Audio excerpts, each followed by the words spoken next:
I think you can hear the music. I can never tell. I think you can.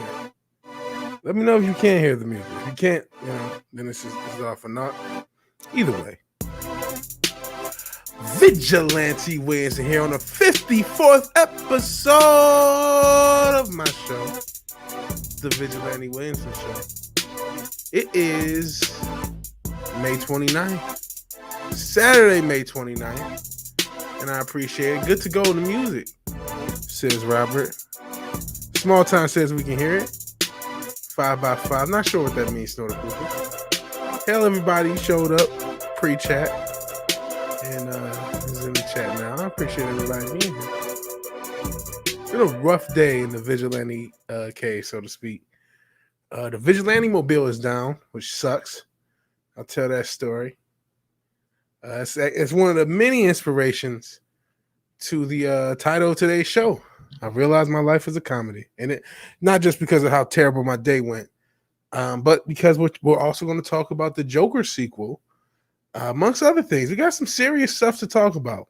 It's some stuff that I didn't necessarily plan on talking about today. I wanted to do a show this weekend because I missed Thursday oversleeping. And I was going to keep it mainly entertainment, but there's a lot of stories that are pretty serious in the whole racial thing. Yeah.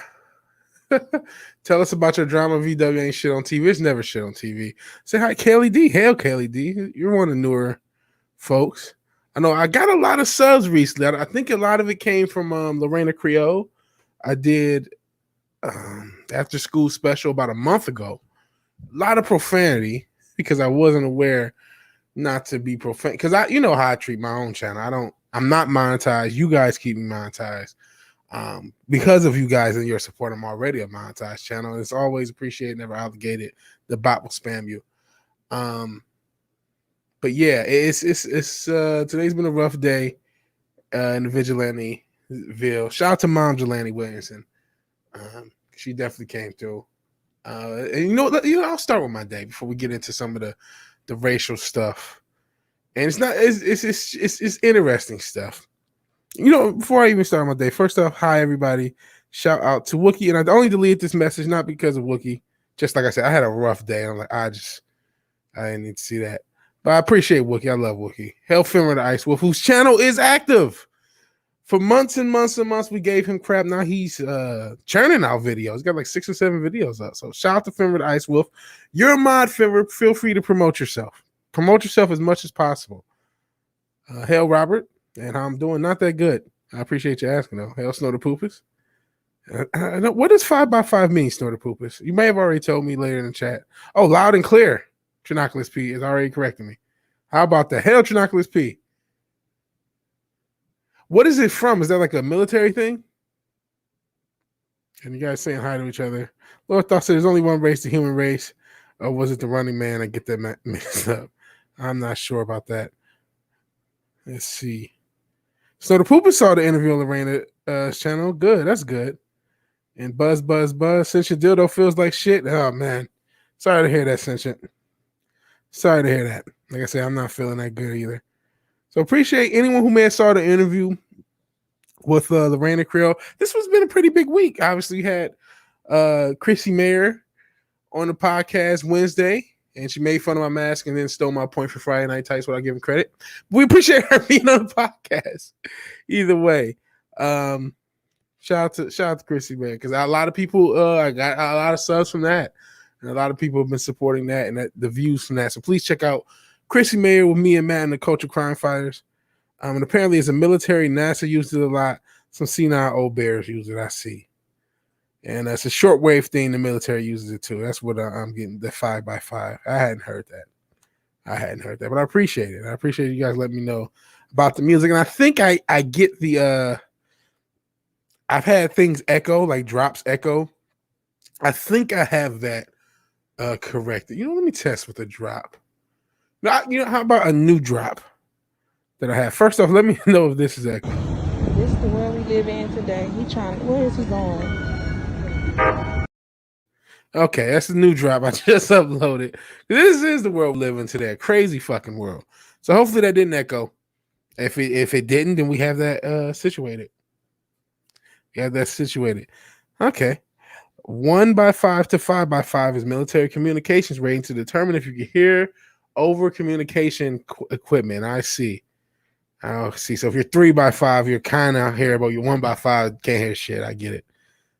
So yeah, thank you. Hey, all the military and former military men in the chat. I know Wake Down's a former military man. I know Lord Thoth is, and maybe Snorter Poopus is, since he led with that. And then since your dildo being a Croatian, I think he is as well. A lot of you guys are military. And yep, Lord Thoth, Schumann Trinoculus P. So shout out to the military. My brother's military. So shout out to the military. No echo. Cool. So we got that figured out. So as long as I have the audio muted that I'm sharing, it shouldn't be any issues with that. But I gotta remember to unmute it when I do have to play video. I actually probably will have to play video, so hopefully I do remember to unmute it. But yeah, every time I look at stupid crap like this, I wish Omni-Man was real. Yeah. And 4x4 is a piece of number, so it's a 2x4. So my day started out, I'm dog sitting. So I start out getting you only did your mandatory military service. That's still more military service than I have, Sentient. Oh man, hey, this almost was me today. Small time. I saw someone arrested in the middle of the road, several cop cars.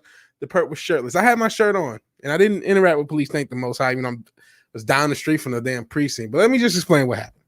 Woke up today. I'm dog sitting. So the first thing that happens is these two dogs. One is mine, dog Vigilante Williamson, and sis Vigilante Williamson's dog. They're just jumping on me and shit because they have to be okay. Dog Vigilante Williamson ate the other dog's food, which is awesome. And my sister didn't really give him that much food. But that's neither here nor there. So I wake up, getting stepped on, still kind of hungover from last night. I was singing and shit on the fucking cocktail lounge, and I'm like really regretting. I'm like, shit, I got way too drunk.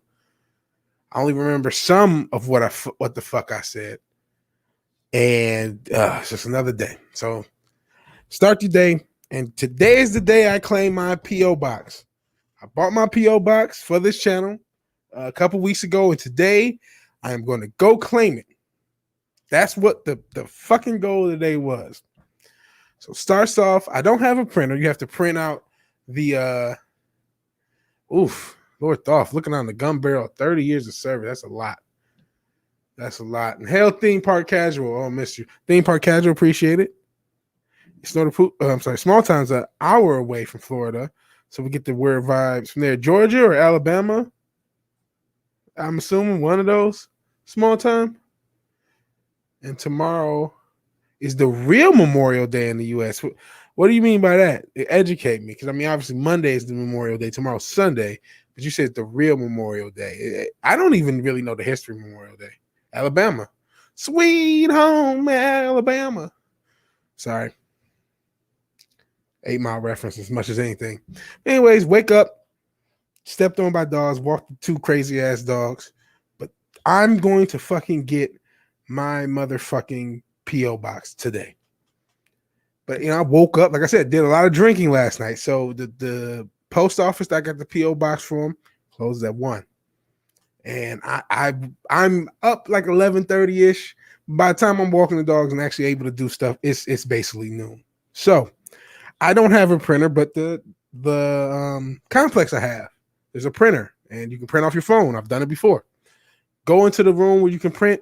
It's fucking not printing, and I need to print off this sheet for the PO box. I filled it out online or whatever when you pay for it, and you just need to sign it. Bring your IDs, 2 forms of ID, and then you get your keys for your PO box. So I can't print this fucking thing out. But you know what? I'm right next to the damn library. I'm just going to go to the public library. And one thing is, and this is where I really fucked myself, I didn't charge my phone last night. So I have maybe 10% on my phone this whole time, but everything's fairly close.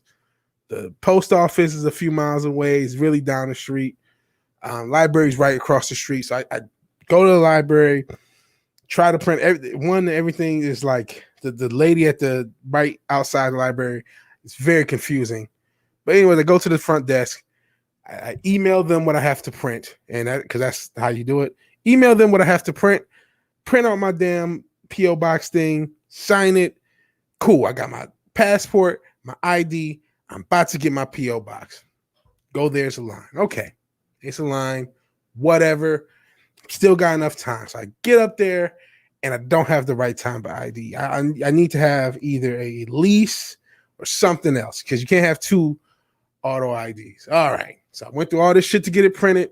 I'm kind of truncating it because it was a little bit more of an ordeal at the figuring out how to email stuff to the library, but whatever. Okay, I went through all this crap, couldn't get my P.O. box. I'll come back another day, another weekend, or whatever, when I have time to get my P.O. box. So I'm leaving the post office. The Vigilante mobile just shuts down. Completely shuts down. Stops. I'm like, I don't know why. It wasn't a battery related issue. At least I don't think. Who knows? It could be electrical. It very well could be electrical. I have no idea why. Still to this moment. But the Vigilante Bitmobile shuts down. Kindly gentleman gives me a jump. It actually does start up for that minute. And then by the time he leaves, it already stops again. So I'm like, oh, shit. Hoping it's not the alternator. I put an alternator in about 2 years ago. And I did it myself. So, and I'm not an expert on cars. I mean, I've done little stuff like that. Like I put in an alternator. I've changed my battery, which is harder because of the Vigilante mobile is a Chrysler 200. And they put the fucking battery by the wheel instead of in the engine compartment or like every other fucking car. So who knows why my car stopped? It's 2012. It's starting to get long in the tooth.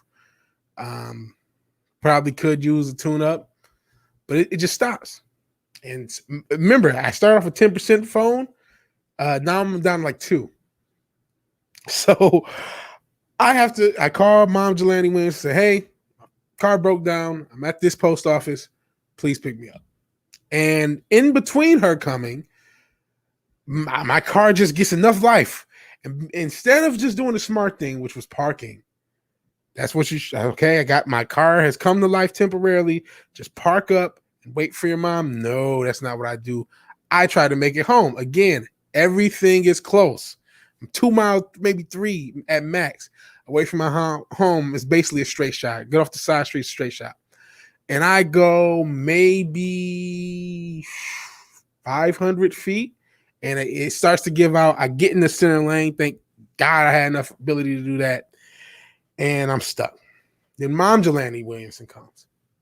She shows up. She sees her son in the middle of the damn road. Thank God I didn't get into a fucking incident with the police or something. Because the police precinct, I'm super doxing myself for the Charlotte area. I'm trying to be vague. I'm not giving out street names, but I'm super doxing myself. In any event, she comes and then first she starts to give me a jump. Right? She's gonna give me a jump. We open up her fucking battery. It's corrosion. Oh my God. So her battery's corroded. In any event, the Most High says, look, you've had a good shitty day. I'm going to give you like 15 more seconds of car. And my car just starts up while it's in the middle of the road. So I just park it in the nearest nearest parking lot I can find. I back it in. And I don't know, it's just parked somewhere at some factory, which was presumably be closed the whole weekend. So it's just that's where the Vigilante mobile is now. My mom said I could borrow her car, for the meantime, till we can get this figured out. And yeah, that's how the day started. That is how the day started. And so yeah, really a suck fest. That's why the title is My Life as a Comedy, because it's just I don't know what to do. But hopefully we'll figure it out. And the worst part about this is I've been trying to save money using crypto. And so I don't really have a savings account. I figure, I'll get more for crypto. Right now, I'm basically at par. I went up and down like a merry-go-round. I basically have what I invested into it. So I didn't really want to take it out. But I got to do something about my car. I got to do something about transportation. And the worst part about this is I've said this recently. I'm switching jobs. My last week in my current job is this coming week. And next week, 2-3 weeks from then, I think the 22nd, I have to start at a new job and I have to be in the office, which I had no problem with being in person, but I've been working from home from this current job and now I have to be in person and my car is not having issues. So it's just a shit fest as far as that goes.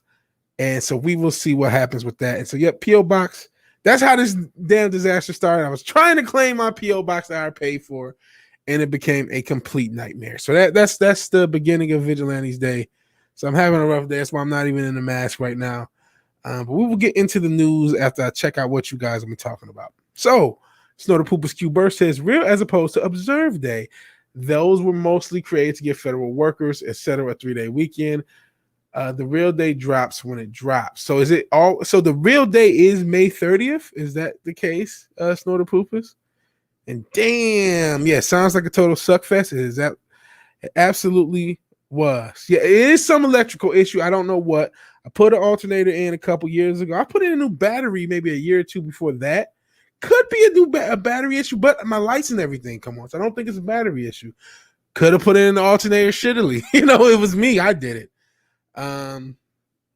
So yeah. And yeah, looks like good old Murphy came to pay you a visit. Yeah. You never let me see you do that again. Wait, that's the wrong Murphy. I'm sorry. You mean like Murphy's Law. Okay. Good times. Yeah. Thumbs up. Yeah. So I missed those times. Okay. So the actual, I never knew this, Snorter Poopers, that the actual day is just May 30th, and we observe it at different times, for workers. Yeah. And oh man, I had an old Lincoln that randomly shut off, end up replacing the brain box, the engine computer. It could be something like that. Who knows? Hell, Crap Mo Stank. That's a funny name. Shout out to the Twitch gang. How am I today? Not that good. If you heard the story, my car broke down earlier. The Vigilante Mobile is down. And just not checking the D Live gang. So shout out to D Live, shout out to Twitch. We know Twitch has saved this stream before. When YouTube was shit in the bed, we all had to switch to Twitch, and you guys did it. You guys are the best. And yeah, you're right. This is why I thought too, Newbound Turk. I would have known immediately, not years later. Ooh, geez. Probably need to get some water. Actually, can you guys I'll be right back. I gotta get some water. My voice is drier than Brie Larson snatch. So hold on, I'll be right back.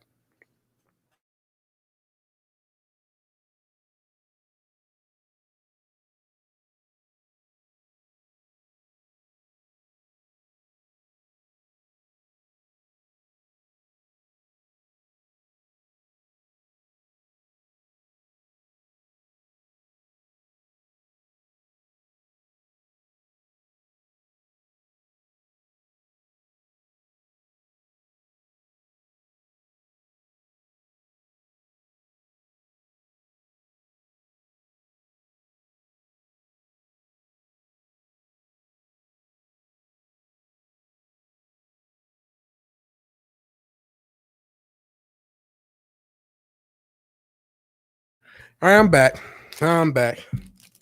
Oh, don't let Matt hear that. We all was kind of simple for yesterday. We were all kind of simple for yesterday. Man. So yeah, let me see. Did you know a white woman refused to teach Spanish because white people know in Spanish is racist? Holy shit, which is where Spanish comes from, Spain, Europe. Dear God. Man, we're going to get into some crazy racial shit. That's actually our first topic. I didn't hear that, though. I did not hear that. At all.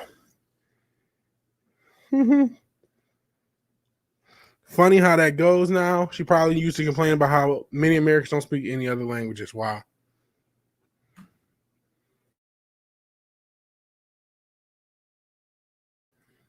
Sorry about that. Damn, I hate Adobe Premiere. 2 hours to process, an 18-minute video. Yeah.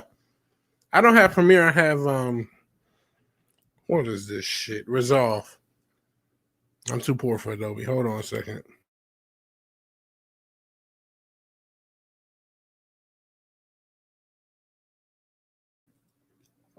All right. Hell, Islington girl. It's been a while since I've seen you. What? I'm white and I've been learning Spanish for months. Well, off and on because of Koof.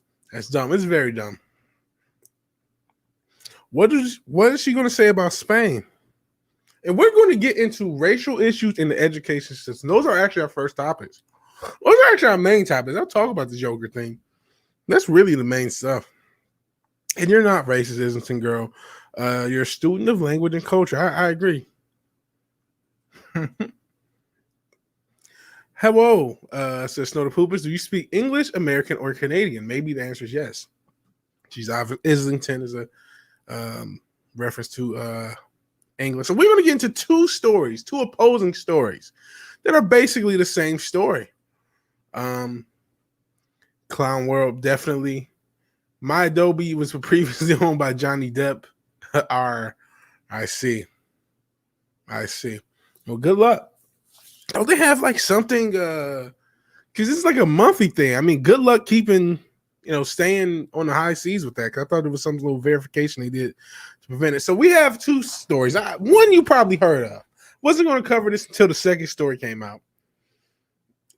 So this auto shop in North Carolina too. This is a shout out to Dreamville. This is near Fayetteville, I think Spring Lake, North Carolina. Well, auto shop was vandalized with racist graffiti, and the owner installed a camera, and of course, it was two black suspects. Black-owned automobile shop had been targeted for weeks by vandals leaving racist graffiti, but the owner set up surveillance cameras and was surprised to find out that the suspects were black.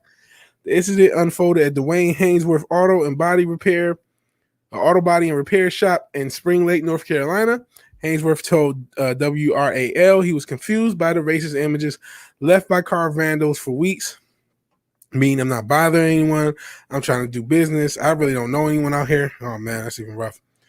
And, they left swastikas and KKK paraphernalia. Not to be outdone, though. In Missouri, an inverted story happened where suspects on camera posted a sign at a Lake St. Louis Popeyes, and the sign said, effective 6/1/21, this restaurant is under new management and will reserve the right to refuse to surface white people. We apologize for any inconvenience. Signed, the general manager, Mason. Before you start thinking that they're Coca-Cola, let's look at the suspects. Oh, Jesus Christ. Oh, my God. Now, I know you can't hear anything. It's not even playing. Let me go off camera just so I can burn this fucking ad. And then I will play everything. Oh, come on, you piece of shit. I'm just going to burn this ad. You shouldn't be hearing anything. But basically, the people who posted the sign at the Popeyes were white. There was this white guy posted this sign saying at this Popeyes in Missouri, saying they won't serve any white people. And Popeyes is still receiving backlash. They had to close that day. I saw in the comments, shout out to Greg Foreman, because he actually is the source of a couple of these stories. I was just watching his stuff, about to prepare for the show as normal, and then decided, okay, I'm going to talk about these stories as well. So let's look at the people who post this sign, this controversial sign at this Popeyes. It was a quote unquote prank. You see a sedan pull up through the drive-thru. It's the invert of what we just said. Gets out of that car, you had and that's when police believe that person. And maybe it could have been influenced by. This is the guy who posted the sign. So you had to, one where these in North Carolina, these black. Here's the suspects. Black kids are posting KKK stuff, anti-black stuff, and then in Missouri, you have this white guy, or he could be Hispanic or super light-skinned, and I'm light-skinned, but I don't know, posting a sign at Popeyes that's anti-white. And so that's where I see these stories are connected. Could have even been influenced by one, because this story about this North Carolina thing did get pretty big in conservative circles over the week. So maybe this was an answer back. I don't know. But it's what's happening. And this is what I'm worried about. Out of all the things I've wanted to do with this channel, one of the many things I've wanted to do and hope to still do is to de-escalate a race war, de-escalate a world war, and what was the third one? Jesus, I'm so out of sorts. De-escalate a civil war. De-escalate a civil war. And I don't know that I'll have any impact on doing any of those things, but I can at least help from my little corner of the world. So, and again, I don't know if you guys heard it. That was not the no one was trying to permanently ban white people. That was somebody making it seem like they were trying to permanently ban white people. It's the exact same thing that happened in North Carolina, and it looks to be a white guy who did that. So Popeyes has to deal with this backlash, and they got it's Popeyes, but now they have to deal with this backlash of being seen as anti-white, which is a big thing. Now they're on the Coca-Cola list for something they didn't do because of some random guy, just like this poor auto shop owner in North Carolina had to deal with this fake racism by some ignorant teens who were black. It just shows as much as and you know what? I got to give Dalton some credit. He talked about how you can't connect everything. You can't connect all the dots. Never. What was it? Give a tribute to malice what can be a tribute to idiocy. This is a case of that. Because as much as we talk about the media spinning up the culture war and the racial thing, as much as we talk about the institutions who are pushing for the racial war or racial disintegration, so to speak, there are regular random motherfuckers out here antagonizing. We had, like you said, this one white guy posted this anti-white sign, and you have a black teens posting KKK shit for a black-owned business. It's sad both ways, man. It's sad. It's sad that we're getting this divided. And this is normal people. These are, well, I don't know, normal. I think in all the cases, all of these individuals probably have some mental illness going on. But it's sad that this is happening, and that now there are people who are invested in it. And these aren't pranks, man. Hot take, all three of these motherfuckers, this guy and these two teens, need to be prosecuted. I don't know if that's hot take. I don't know if that's a hot take. I think that's a basic take. Yeah. But hey, Wookie, it's fake on both sides. It wasn't just a fake race crime for a black guy. It was a white guy doing the same thing. Different states, different areas, not directly correct, not directly connected. But I think they're definitely influenced by. So let me there's a lot you guys are talking about. Cracked 5.5 build.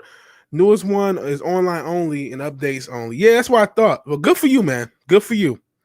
And it's true what they say. It'd be hard. I'm not a pimp, but it's hard out here. It's hard out here for everybody, man.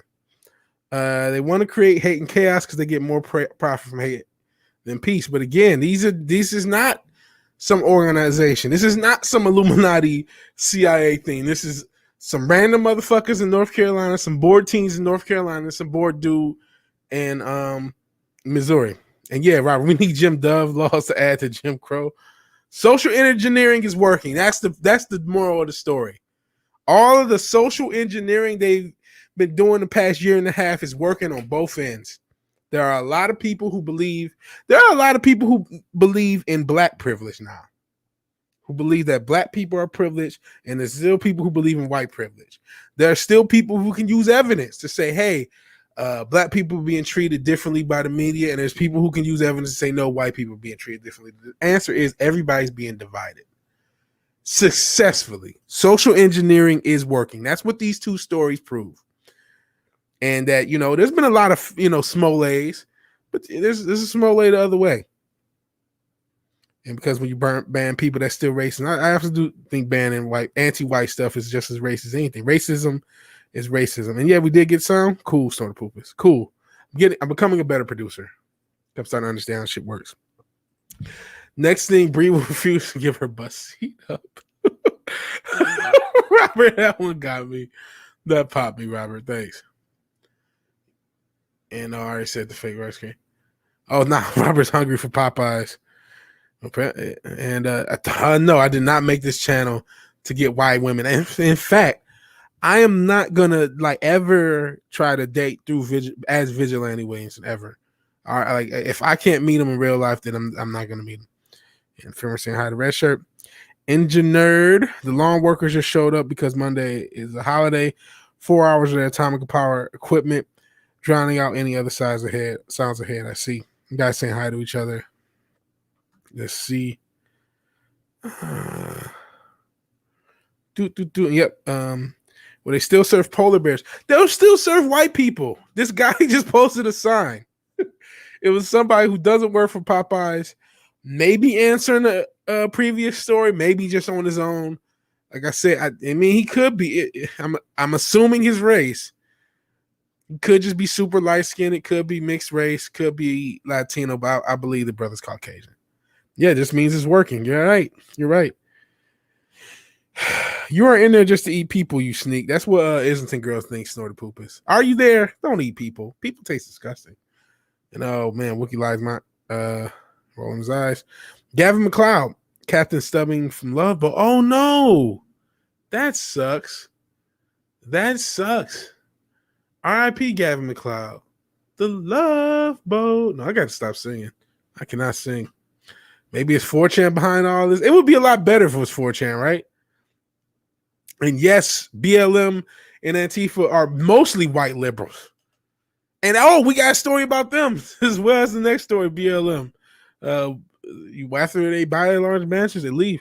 True people do taste better than fried chicken. Oh no, I thought people tasted disgusting. Same thing, these teens could do it because they know they're going to give away with a lot more shit if the fires start going. Yeah, maybe. Maybe sports ball privilege. That's a fair bet. There's definitely a sports ball privilege. Well, you can't say that because we saw what happened to Jonathan Isaac. You still have to be in line. If you play sports ball, you have to still think the right way. So it's the right way thinking sports ball. Who gets privilege? Bree Parks. You guys are killing me. I don't think anyone wants to share a bus with Bree. I'll wait for the next one. Islington girl, you missed yesterday's MF. It got pretty Bree simpage. How's it coming from the other way? A white man posted an anti-white sign on a Popeye, sir. I don't know if you. This is a sign that was not a Popeye sign, where a white guy posted, effective 6/1/21. This restaurant is under new management and will reserve the right to refuse the service to white people. We apologize for any inconvenience. Sign the general manager. So this guy posted that sign. Right, so this is me saying it's coming from the other way. It's both sides. It's just divisiveness. And now, if you're talking about other way as far as right left, that's not what I meant, and that's just a miscommunication on my part. There's been so much amplification of racism, real and false, that everyone's getting desensitized. This is something else that's happened. Trinoculus P, you're right. Yeah. You don't realize it's not about race, even if that's what it looks like on the service. These attacks are made by progressives.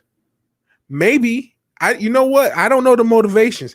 It could very well be that all three of these guys are progressive. Or, I don't know. I couldn't tell you the political bearings.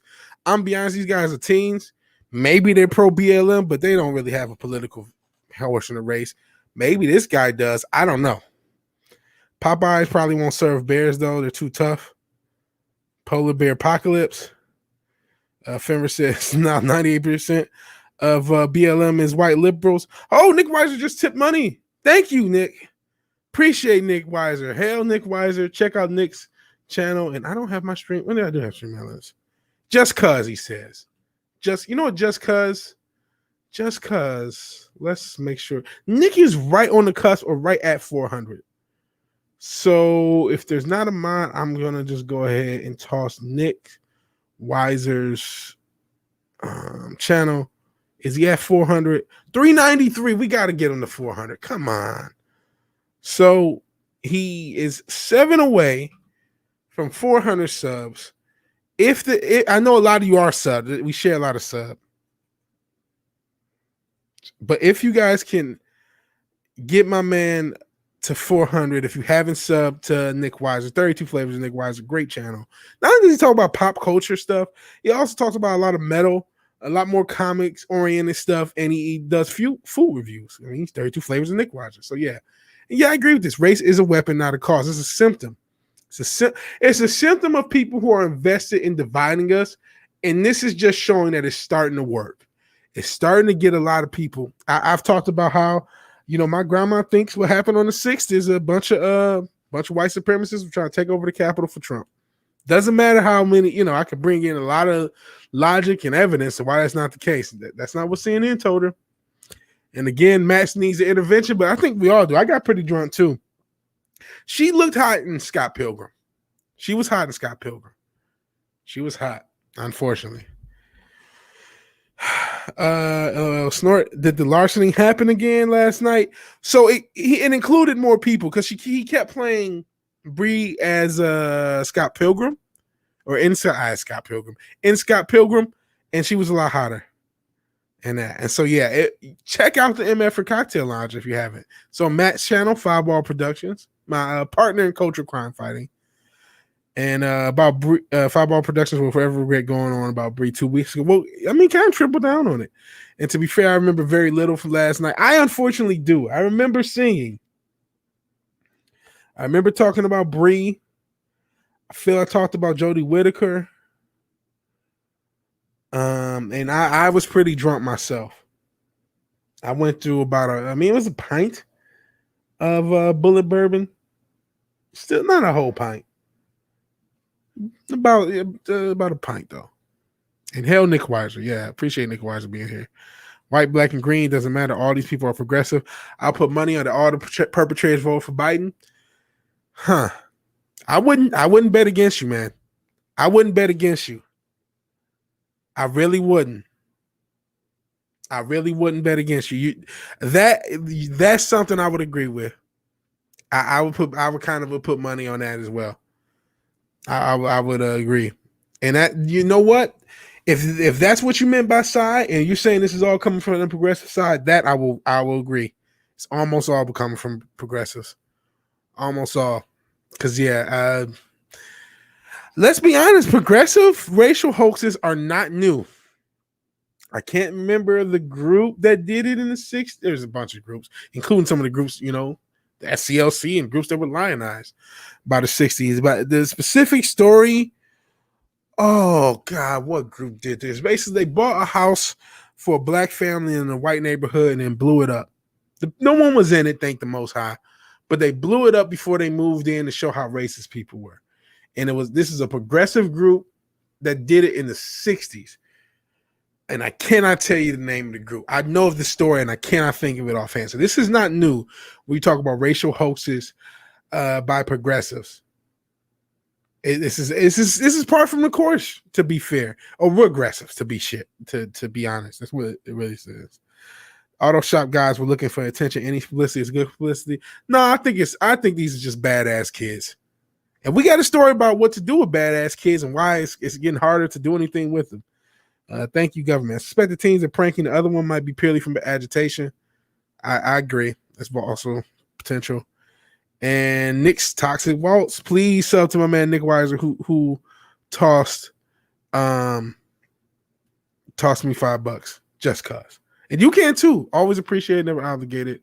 Fell asleep before Tim Pool was over, and that's what. So he meant progressive. Okay, now I understand what you meant, and I get you. You're right on that side. It is all one side progressive. I thought you were referring to racial, and yeah, I see what you mean now, Wookie. We're on the same page. And yeah, okay.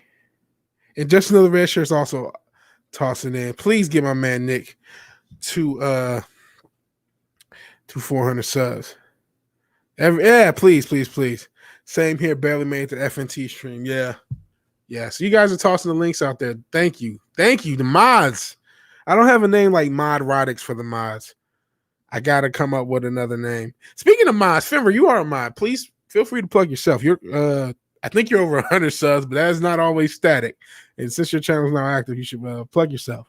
And if any of the mods want to plug themselves, please do. And not in the inappropriate way. I mean, just promote yourself. All right. So you guys are all dropping the links. The progressive demand for racism exceeds the supply. Yeah. And we got to know that there's going to be a lot of stuff. There are a lot of agitators out there. In the same way Wookiee's willing to bet they all voted for Trident Biden, I'm willing to bet that all these motherfuckers are just doing it to there's an element of what's the word I'm trying to say? Not boredom, but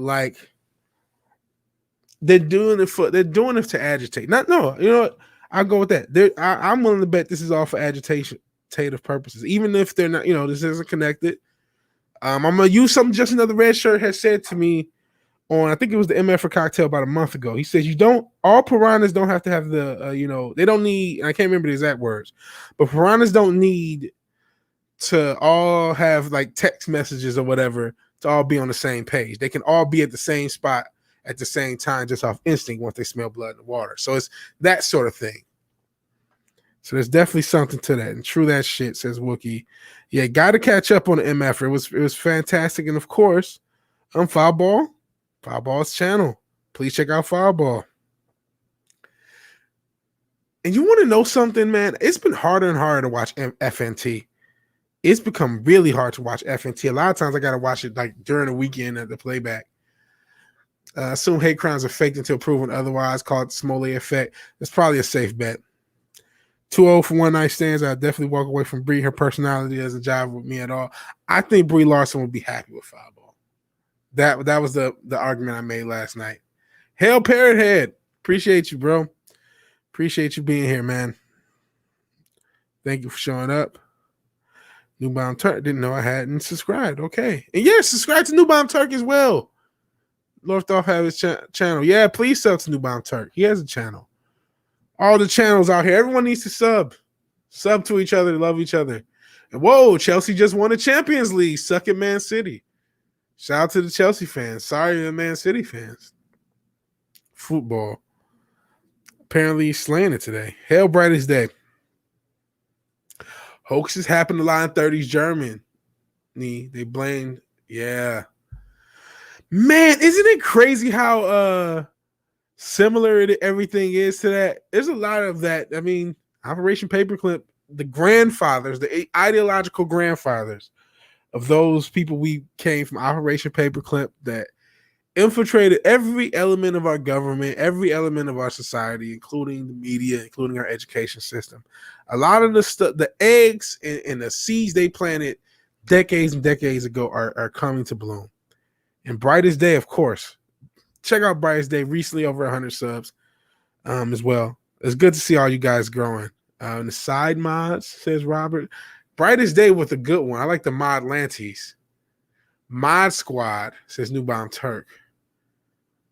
Vigilante mods, Vigilante game. We got to stay away from games. Come on. Mod kicks? I'm not sure I like mod kicks. If Fenrir can plug himself, he should do porn. Oh, boy. Give Fenrir subs. Give Fenrir subs. That's not what I meant. I like the mod Lantes. I like the mod kicks. And the mod squad is just, I mean, obviously that's a reference to a show, but it always works. Williamson wrenches. Mod Lantes, I'm leaning to because that's on brand. You know, as dog Jelani Williamson, mom Jelani Williamson. Again, shout out for picking me up. Crazy ass song, picking me up from the middle of the road. Agree. I have to watch FNT on playback in about 2 sittings. Yeah, I gotta because maybe it'll become easier with the new job, but like Fridays for me at work, I'm going to about 7:30 usually. And then I'm like, oh, I don't really feel like coming in. I don't feel like going back. So I'll catch pieces of it. Like I'll listen to a piece here and there, do something else. And then I'll usually try to get something to eat before I got to do Matt's show, or I'll take a nap before Matt's show. So it becomes a difficult thing. Yeah, even Lorthoff says it's become harder. And hell, that 70s rock fan. Appreciate you being here, man. All right. I'm too old not to have one night stands. Relationships will kill you. Yeah, I'm starting to feel that way myself, Wookie Lies. Relationships are not what they are cracked up to be. Let's see. Goodness, a lot of people in the chat. Playbook is always the same. Only technology changes. People stay the same. Yeah, human nature has not changed. Check the links to make sure. I'm subbed all over the place. I'm a total channel slut. I kind of am too. I'm subbed to so many channels. And shout out to Central Dildo. Always tossing in logic. And hell, Nicholas Doyle. Is that the same Nick from EBN? If it is, awesome. And if it's not, still awesome, Nick. Fenrir says 70s. Hell, Diablo Dame. Like the retro sound of Mod Squad. That's Mod Squad is such a it works. Oh man.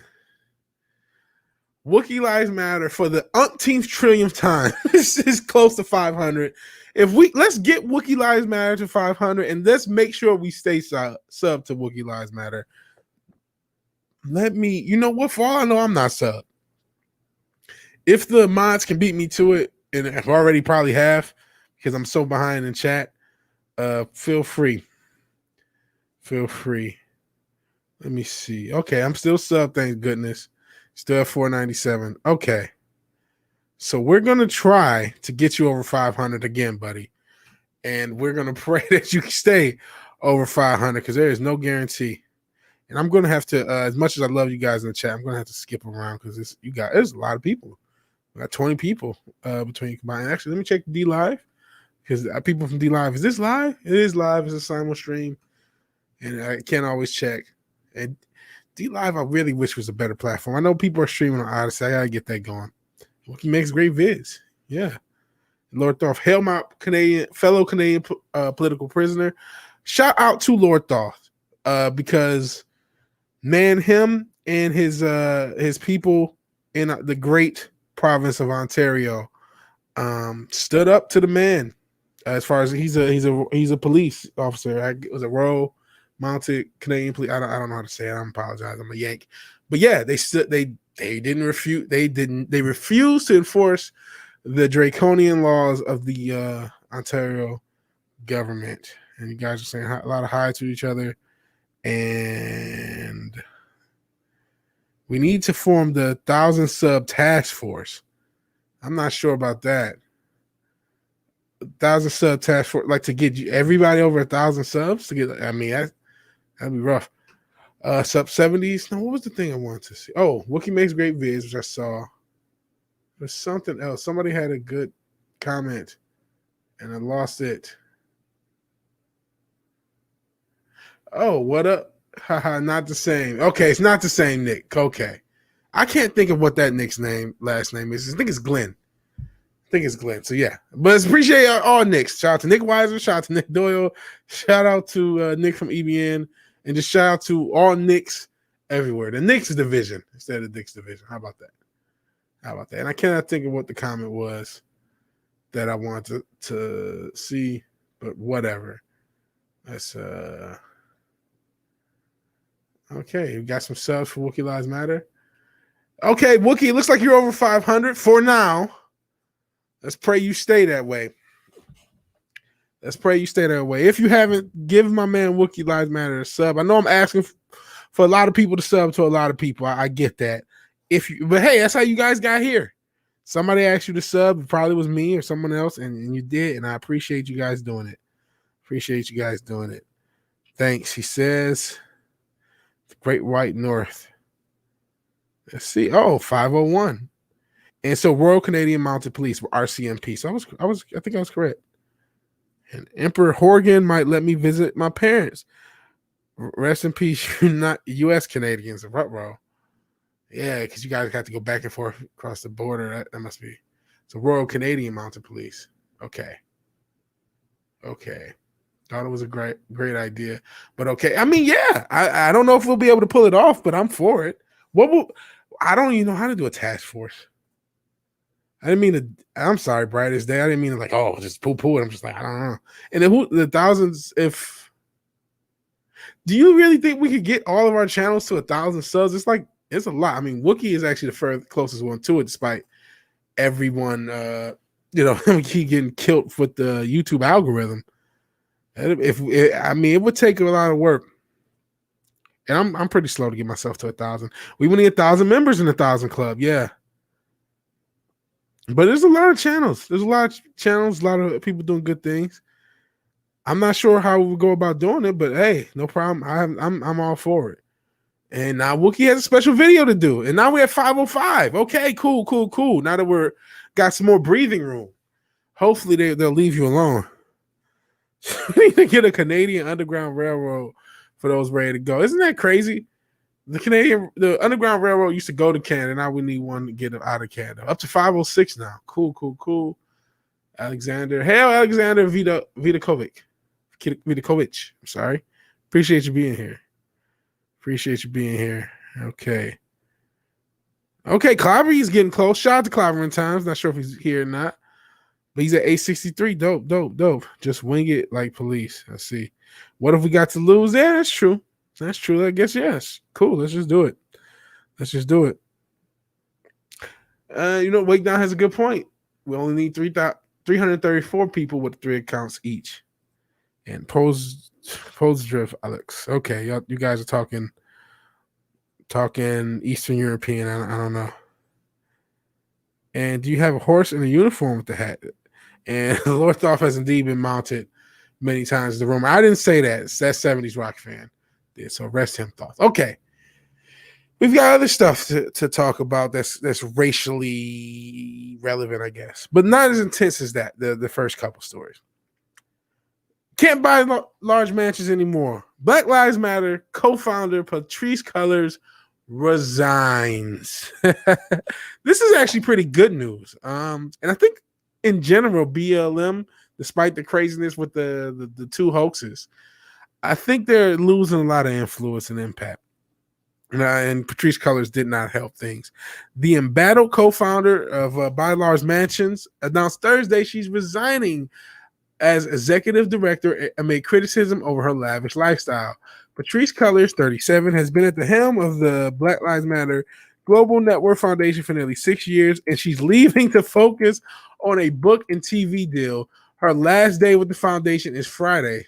I've created the infrastructure and the support necessary bones and foundations so that I can leave. Now the time feels right. You piece of shit. Her resignation comes amid controversy over the group's finances and Cullors' personal wealth and an alleged real estate buying spree in which she snagged 4 high-end homes for $3.2 million in U.S. according to property records last month. But Cullors said her departure has been in the works and is not tied to those attacks. It's an attack to report that you delusional motherfucker, you. It's an attack to report that you fucking spent all that money on mansions. Those were right-wing attacks that tried to discredit my character. I don't operate off what the right thinks of me. No, it's what logical people said. What happened to all the fucking people in BLM who can't get any goddamn funding?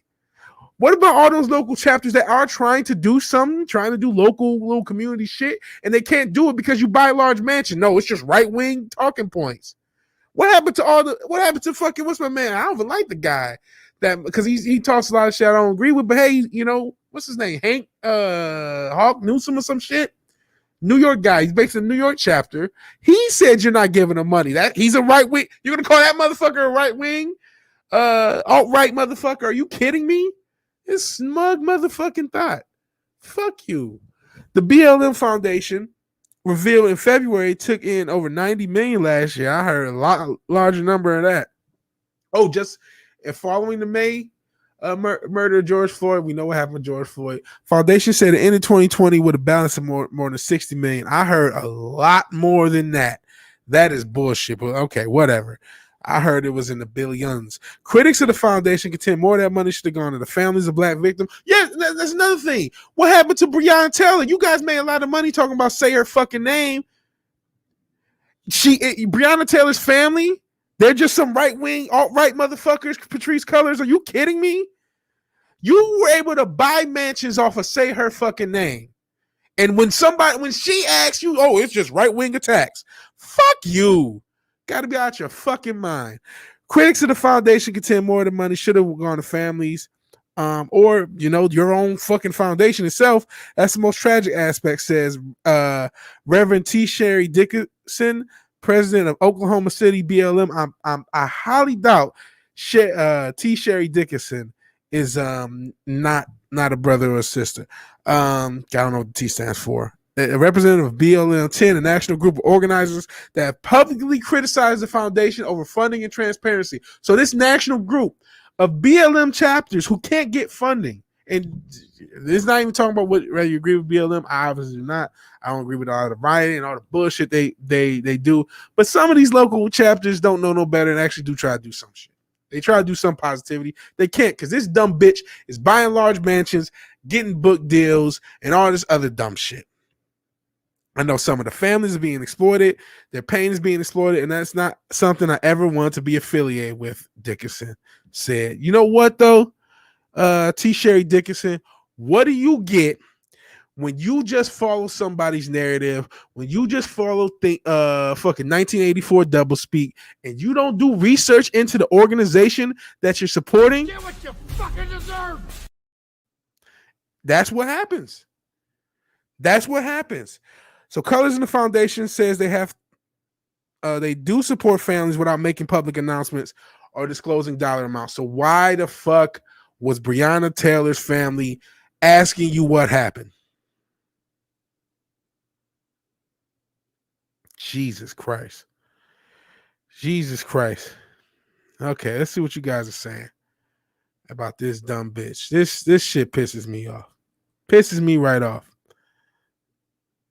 So that's ex-Yugoslavian language. Yeah, it was. I know it was Eastern European. I couldn't tell. If I can vote 5 times in 5 different states, I should be able to sub multiple times. That's true. That's true. Do we need ID to subscribe? No, you don't. No, you don't. And she has 4 houses to give her comfort. Thank you. To avoid centering on nationalistic basis, it can be either be Croatian or Serbian. Now, it used to be Serbo-Croatian. I see. Who knew Marxism paid well? Marxism pays well if you're up top. It's like a pyramid scheme. If you're at the top, it does pretty well. And Finver says, and here I thought you would scream for Canada and ride at a horse at sonic speed. So now you have Lord Dolph is a superhero. I mean, he is a Canadian Egyptian god. It's been a bad month for BLM. First, a UK leader gets shot in the head. And you know, I don't know what happened. And I think I've even talked about her in previous videos, but I don't want to see people get shot. That's tragic. You know, I wish her the best. I hope she can recover from that. And yeah, now this one creeps out the back door with cash in hand. Some of these motherfuckers are really evil. And yes, wait down, you're 100% correct. This was always the plan. The fact that media is covering this news only reinforces my belief. BLM served its purpose and will not fade away. Absolutely. BLM's purpose, they had multiple purposes. One was the RoboCop rule. Let's destroy a bunch of urban centers, lower the property value, and then someone else is going to buy it. Do not underrate that. Do not underrate pure evil like that. Never forget every element of this was organized. Never forget there were bricks and stuff showed up. And you know what? Let me see if I can find. I covered this shit early Vigilante Williamson video of these motherfuckers, and I got to go back in the days to find. Hopefully you guys didn't hear that. No, shush. I gotta go back in the days to find it, but I'll show you. This is during the goodness, Wisconsin. I always say that name wrong. Kyle Rittenhouse. Whenever that happened, they had supplies, and they were moving supplies around. They're moving fucking supplies around, and there was organization to them. So this was always a well-funded, organized thing. That kind of goes without saying, and I've seen some comments about it just to reinforce that. That absolutely was the case. Let's go. I think is it the intro to Kyle Rittenhouse video? Did I show it? I mean, I show it throughout. No, I think the intro. Let's go. I just want to show blast from the past, and then see if I can show just how organized the shit was. Oh God. Sorry, I'm scrubbing through the video to see if I can find it. Because it'll be easier to find it in my video than the original video. Oh, jeez. Okay, I think I found it. All right. And then I will... No, I'm not going to unmute it, because you don't need to hear me twice. So here we go. This is what happened in the Kenosha. Jesus, I said Wacosa or some shit. Kenosha, that's where it is in Wisconsin. These are the Kenosha riots from last year. You should not be able to hear things. But look at this organization. Look at this shit they're doing. They're moving these things. They're putting these shit in dumpsters. And there was a bunch of bags. I didn't show all of them. And then they dragged them away because I edited this shit. So they're putting shit in dumpsters, dragging them away. to move them. So there's a lot of organization. This was not just some grassroots things. I know a lot of you know that, but I like reinforcing things just to make sure it's established. This was always the plan. This was always a well-organized group. This is always evil and nefarious. And a lot of people got sucked in because they didn't do their damn research. And Finn, we're messing with them by Canada. At least you go out to Trailer Park Boys and Pothead. Shout out to the Trailer Park Boys. She cashed out. Patrisse Cullors bought her large mansions and dipped. Jens Peter, BLM has been losing support since they've been burning down businesses and shops. Absolutely. As for who we go after, top secret. Yeah. Not going to lie, her tits weigh more than me. She has pretty big titties. I'm not going to lie about that. And can you name the rich neighborhoods that were rioted in the 7 months of BLM riots? You know what? I can. If you guys remember that, what is it, McCloskey's? The guys who had guns. I mean, Jesus, they almost killed themselves. I know I'm not the best with a gun, for fuck's sake. They almost killed themselves. But the McCloskeys, if you remember their neighborhood, and yeah, a couple of mayoral neighborhoods got rioted against, and then all of a sudden things would change. But yeah, I get your point. Outside of those instances, for the most part, most of them were not. Most of them were poor neighborhoods or just downtowns.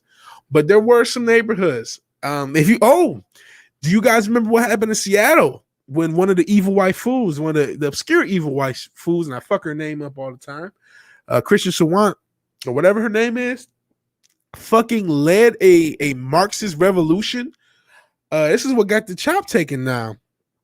She led a Marxist revolution to the mayor's house, a Marxist BLM / Antifa group to the mayor's house. And then that's when they finally did something about the chop. But yeah, there was definitely, it was always globalist control, always had a very evil purpose. Let's see. Adam Kriegler read it out of the Urban Dictionary, Alex. Now, bigoteer. Oh, that's a new term for her. I never heard of that. Oh, Bryce Day says you try to get something on Twitter. Yeah, why not? Hey, if you think you can do it, you got the ambition, and you're probably going to be at 1,000 subs the quickest, man. You and weight down, and you are probably going to be at 1,000 subs the quickest. You got even Fenrir. He's doing a lot of videos. If he keeps that rate up, I think he'll be there in no time. And yeah, don't want any parts of this. Are you guys talking about the 1,000 sub thing? Not sure. Wait, now specify what you don't want parts of, because I don't want to toss you in something you don't want to.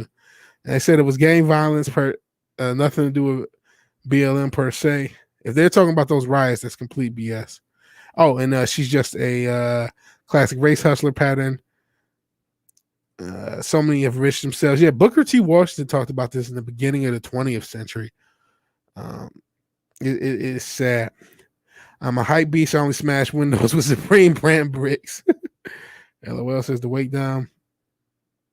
So yeah, what weight down? You probably already let me know what don't you want parts of, because I'm a bit confused.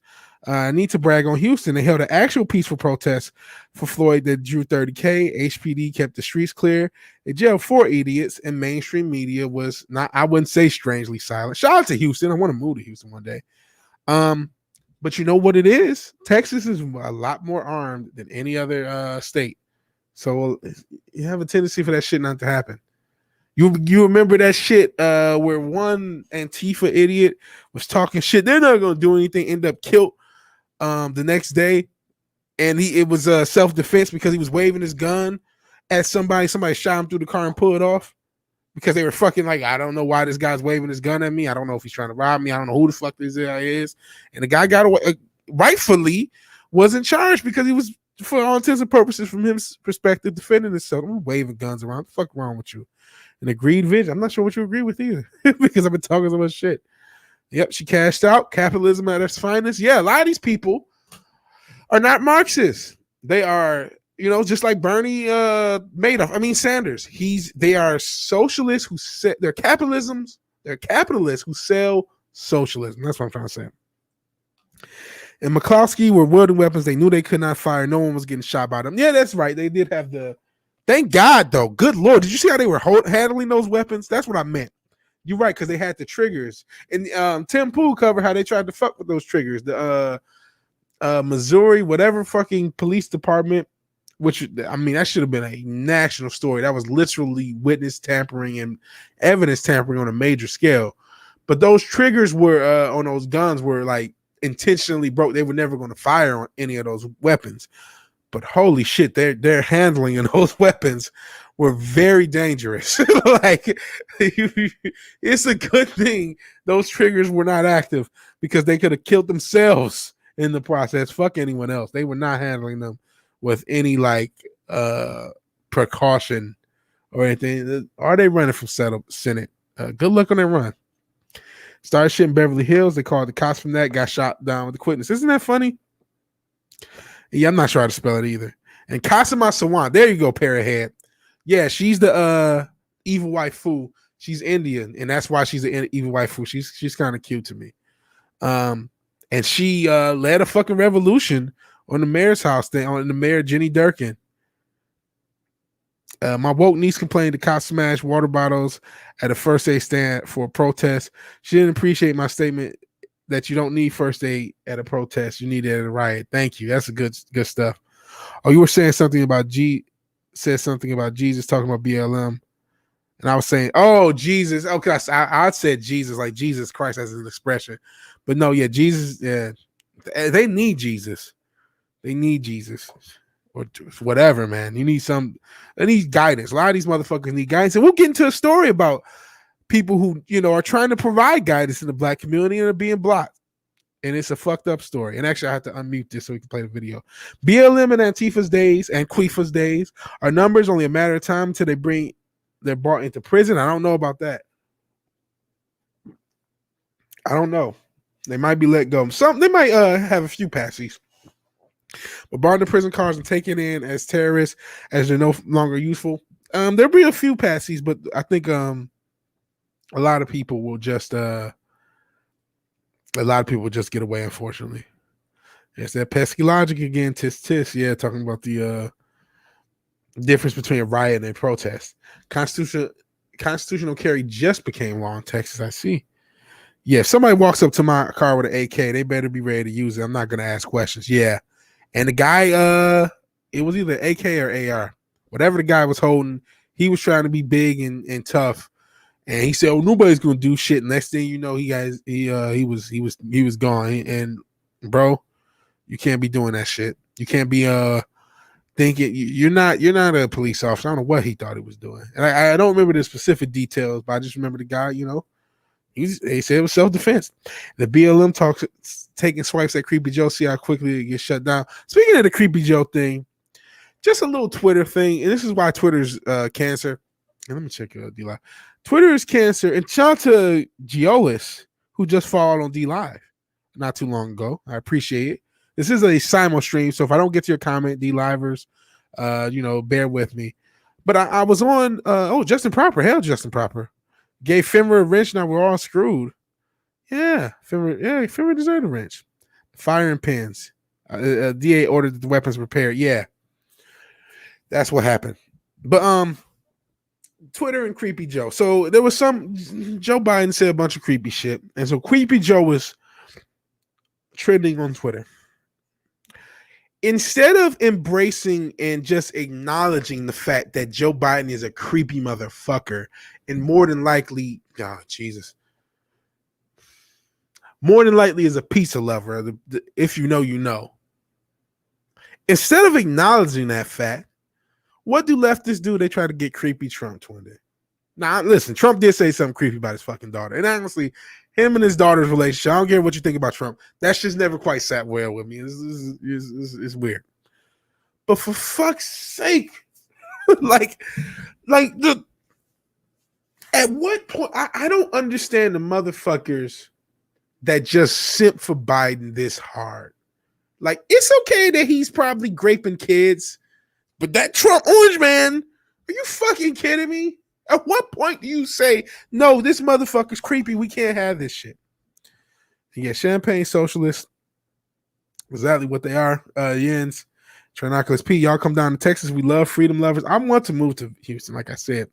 And yeah, wasn't the guy that walked up to the car with an AK shot by the driver in Texas? Yep, play stupid games, win stupid prizes. And Justin Proper, of course, is a shit. Fimber, he was my Nightwing. He got his origins on this channel. This is where he started. Just like I started off in the Sweet Cast, believe it or not.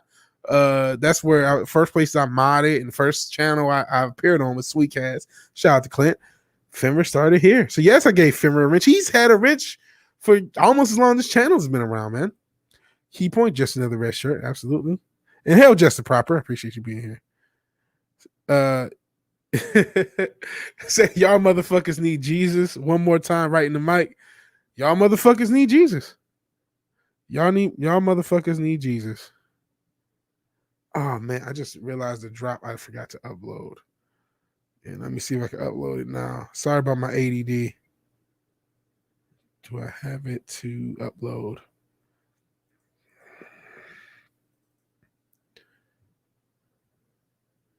Damn it, I don't. I gotta do that later. Let's get back to the comments, and then we'll get into what was kind of the main event story. How's everybody doing? Everyone's doing. We're all doing. We're all here. Oh, moral of the story. Oh man, what story did I miss? Goodness, there's so much. You guys are so active in the damn chat. I missed so much. Fimber, she wants to turn Seattle into a socialist city and Washington to a socialist state. No, she does. She lives in like $1 million home. She's a pure champagne socialist. That Christian Sawant. Or I fucked her name up again. Was it Pearhead? Got to go back up. Kasama Sawant. Yeah, she's a complete champagne socialist. And it was indeed an AK. Brightest Day corrects me. So cool. Yeah, the guy driving in Austin was an active duty soldier driving Uber as a side job. I see. Thank you guys for, refreshing me on what happened to the story. When the revolution is done, they'll do the Antifa tires what Adolf did to the brown shirts. Yeah. Or I don't know. We'll see. Most Blum activists, in fact, as I read in a few articles, 95% are released from what you call that violent crimes because they serve Democrats as I can't read Schmittler's youth, I think. Should I say? Let's see. I'm too old for that. I got 45 reasons why people shouldn't try to fight me these days. I feel you, man. Yeah, he didn't ask questions. I don't blame him. Yeah, Joe definitely loves pizza. And hey, I wouldn't be shocked. I know a lot of people don't like that. I'm not a pro Orange Man guy. I'm Orange Man agnostic at best. Orange Man agnostic at best. And I'm not a hero worship guy. I think I feel for you conservatives. Didn't somebody say this week that the party can't just be a cult behind one man? And a lot of people got pissed at him, but he's not wrong. He's not wrong. For the long term, you can't just be one guy. So if you are a conservative and you care about the Republican Party, I'm not saying you have to go away from Trump, but you damn sure got to be more than just him. Moral of the story, always be polite to your Uber driver, which you should be doing anyway. Had to wait down, point up. Yeah, I don't care how far reaching in that. I want to get them all. Yeah. Jesus. Yeah, I saw that. Yeah, 8-year-old Joe says she looked 19. That motherfucker is blind. Motherfucker's perverted. Howdy, Keck 44. Fofo. How you doing? How's everyone doing? It's just improper. We're doing just improper. Very improper.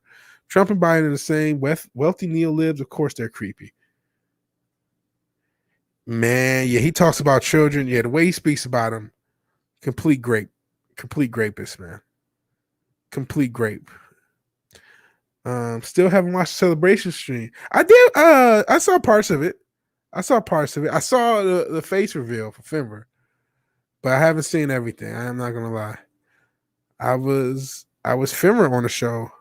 I want Fimber on the show yesterday. I see. Wash your hands, Justin. What, bro? Hallelujah, Vig. Hallelujah. Oh, can I spell today? I cannot spell ever, so it's all right. Ever since he won, sheesh. I can't talk about the election without getting not just yeeted, but yelled at by everybody. As what happened on Thursday Night Throwdown, which was on Drew's channel because comics is recovering.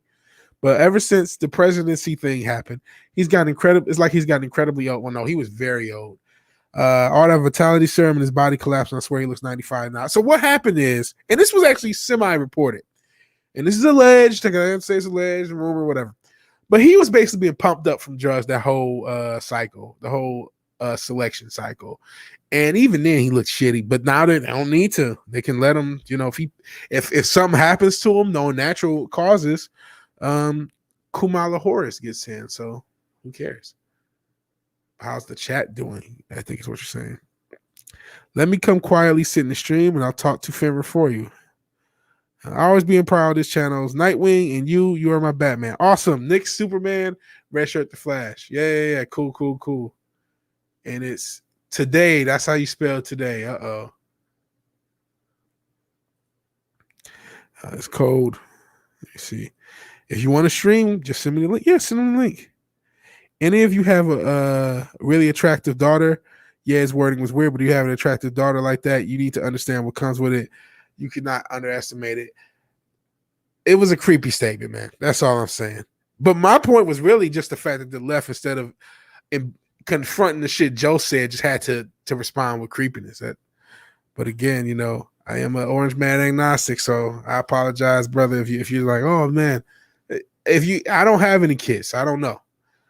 But even if you have an attractive daughter, there's a way to talk about her. She's a lovely girl, whatever. Not, yeah, I would date her. Like, what? Nah, I'm not gonna ever say this. Yeah, Biden is having a weekend at Bernie's presidency. Absolutely, they wheel him out and pray he doesn't embarrass himself. He does. It doesn't matter anymore. They wheeled him out. He embarrassed himself all through the campaign. Didn't matter because they own the media. All these champagne socialists want socialism for everyone but them. Rules for thee, but not for me. Someone super famous is with us. Justin Proper's pretty famous. I'm not sure if he's super famous. Did I miss someone else in the chat? I don't know. There's a lot of activity in the chat. Pearhead has to get back to work. I appreciate you being here, Pearhead. Strange how Joe will stammer and stumble all over his words. When he's around little girls, he's clear as a bell. Ugh. Real creepy. What's the other Biden theory?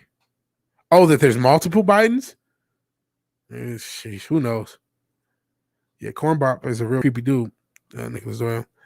Oh, Justin Proper had him on the show Thursday. It was great. Oh, so you were on Justin Proper's show. Cool. So yeah, check out Justin Proper's show. Check out Brightest Day on Justin Proper's show. It'll be a miracle if Joe makes it to next year. Maybe, yeah. This is multiple. I'd smack anyone in the head that spoke about my granddaughter like that. Yeah. I wouldn't wish a 10 for a daughter on anyone. Gotta date uglier women. Oh, somebody said something in my stream elements. You know what? It missed so many comments. I couldn't even tell. Oh, stream elements, you're gonna update? And stream elements isn't updating, so I didn't even see anything. All I see is Nick Weiser tipping 5, which I appreciate, but I don't see anything else in stream elements. Wait, I don't see anything else in my stream elements. So you said check it because it's broken. It probably is. Here's the link for Justin Proper's channel. Brightest Day. I appreciate the mod squad or the modulantes, and we don't have a name yet. We're working on it. Just like working on the channel. That was a great stream. I see. So I didn't see anything in the stream elements. By the way, if anyone wants to donate, the stream elements is in a pinned comment. One of those bots will spam it, or it's in the description. Always appreciate it. Never obligated. All right, this is gone about an hour. We still got kind of quite a few stories to cover, so we're still kind of halfway through. Oof. Raising my daughter took all the color right out of my beard. I can imagine. All right. So we talked about with the stuff that happened in North Carolina with that vandalism, that Smollett-esque vandalism, that there's a lot of riches of Wayne 70s. But there's a lot of young brothers that need guidance. We've talked about the education system in Baltimore, right? How you had the kid who had a 0.13, not 1.3, 0.13 GPA and was in the middle of his class. and they wanted to start all the way over, and his silly ass mom was going to start him all the way over because that's not how it is. Instead of letting him get a GED. Jesus, man, we have a huge issue with our education system in general, in all facets. We know CRT is coming around the corner, even though there's some pushback, but especially in poor neighborhoods and black communities. So somebody's trying to do something, and I'm not aware of this guy. Shout out to Greg Foreman, because I just saw this, after my fucking car broke down. I got home and I started prepping for the show. I just, watching his stuff, and I see this. I'm like, I'm covering this. So this guy named King Randall, he's in Albany, Georgia. He's based out of Georgia. And he's trying to start a school for disenfranchised and boys who are in the juvenile detention system. He already has some programs already out. And there's a school in the area that they're about to demolish. But he's willing to buy. Now, first off, he has to pay $500,000. And not only that, they are putting conditions on what he can do with that building. Namely, he cannot open up a school. I've never heard of this before. I don't even know how legal it is. But the conditions they have is that a school cannot be opened up. And before you go institutional racism, the superintendent of the school system in question is, of course, a black man. So I'm going to show a clip from my man. Well, it's actually from Fox News. But this is actually the same clip, and I got to get my headphones and shit on. That's my camera. Jesus Christ. It's tangled up in my headphones, so hold on. As you guys can hear all this mess. Technical issues on the thing. And headphones are tangled up. So let me get my headphones on, unmute this, and then we'll play a video clip. And Fox News and King Randall can explain what's going on a little bit better than I can, and we'll react to it. So let's do that. And Fox News, please don't fuck with me. Because we're not holding our leaders accountable. We're pointing fingers in each of their cities. Solve this problem. You're old, founder of. They need to be fixed on the local level. They know this. So who's going to step up? I know someone. How about King Randall? He's a 21-year-old, founder of X, 4 Boys, a Marine veteran, and he joins me right now. So King, what needs to happen to solve this problem? I definitely think all of us should. First off, can you guys hear everything? In their different positions. It sounds kind of low, honestly. In each of their cities. I feel like watching media and looking on social media, et cetera, is kind of taking us backward because we're not holding our leaders accountable. We're pointing fingers, at everyone else except our leaders, and we won't hold them. This kid is 21, by the way. Shouldn't call him kids, grown ass man. I've been so proud of your trajectory. All right, you guys can hear. You're out there fighting for the community every single day. You just bought some land. You're helping raise young men up, teaching them about firearms. You're educating them. Tell us about what you do every day. Well, I work with children. I've been working with them for 2 years now. I actually started taking temporary custody of children in my home. I work with children that have been molested, that have been sexually abused, that have been starved at home, etc. These children don't have anywhere to sleep, and I take them into my home and I make things happen. And we were in the process of opening a school for these children in the city of Albany. We're actually purchasing a school from our local school system, and we've been working on a deal for 7 months with our local school system, but they've been giving us pushback and trying to do things that are blatantly counterproductive to what we were trying to do. We were trying to open our own private school in the city of Albany, yet our school board leadership doesn't want those things to happen. So the school board leadership, you're trying to help kids. You got a proven track record. The kids love you. Look at them in the ties, guys. This is learning mechanic. They're learning trades. Tell me what they're doing exactly to try to block you from helping these kids. Absolutely. Well, we're actually trying to purchase a school for them that was up for demolition. Mind you, I'll say again, the school was up for demolition. Okay, I'll pause there. Just to get context. This school is up for demolition. They're trying to purchase it. They've generated the money necessary to purchase it. They've generated that. And they will not let them purchase it unless conditions are met to where the point they won't be able to open up a school. I just wanted to clarify that before going on, because letting it run. And plus, I gotta pause every so often just to keep the commentary stuff going for if this gets claimed. But let's continue on with King Randall. And they gave us a contract back, a purchase sale agreement that said they wanted $500,000, or over $500,000 for this school that was up for demolition. And I wasn't even really too upset about that until I got the contract stipulations. I've never seen a purchase sale agreement where the seller tells the buyer what they can and can't do with the building. They put in the contract and said that the deed of conveyance shall contain a use restriction that we cannot use the school that we're purchasing to open a private or a charter school unless the Doherty County school system is providing the core educational services, meaning they would get funding for the students coming to our school, and we can't teach what we want to teach. We have to paying them to handcuff us to them. And I find that absolutely absurd how you're trying to do that to some children and make me sell my children out for $1. Absolutely not. I believe the taxpayers want this school to be donated to us. And it's a school that's about to be donated. And I'm also, before I get back into this, I want to take an excerpt from Charter Schools and Their Enemies by Thomas Sowell. This is on page 87. And it talks about, this book is based upon information of the state of New York, because that's where all the information and testing information, the research comes from this book. So I'm gonna read about a page or so of the book, so I apologize if it's a little long-winded. But it's a section that says student families' incomes. And Mr. Sowell writes, sometimes money is said to be a major factor in educational outcomes in a very different sense. Professor Diane Ravitch is one of many to cite poverty as one of the root causes for substandard educational outcomes in low-income communities. Correlations can be cited in support of this view, but as statisticians have often warned, correlation is not causation. Professor Ravitch recognizes that on other issues. Where there is causation, that by itself tells us that nothing about the direction of even when there is causation, that by itself tells us nothing about the direction of causation. Poverty might cause low educational outcomes, or parents' low educational outcomes might be a cause of family poverty. When a lack of basic skills prevents parents from getting well-paying jobs, let me actually get into the meat and potatoes, what I want to read. That's a little bit of fluff. Conversely, large social economic differences do not predestine correspondingly large educational outcomes. In 2019, the Success Academy Charter School Network as a whole had a slightly above average, a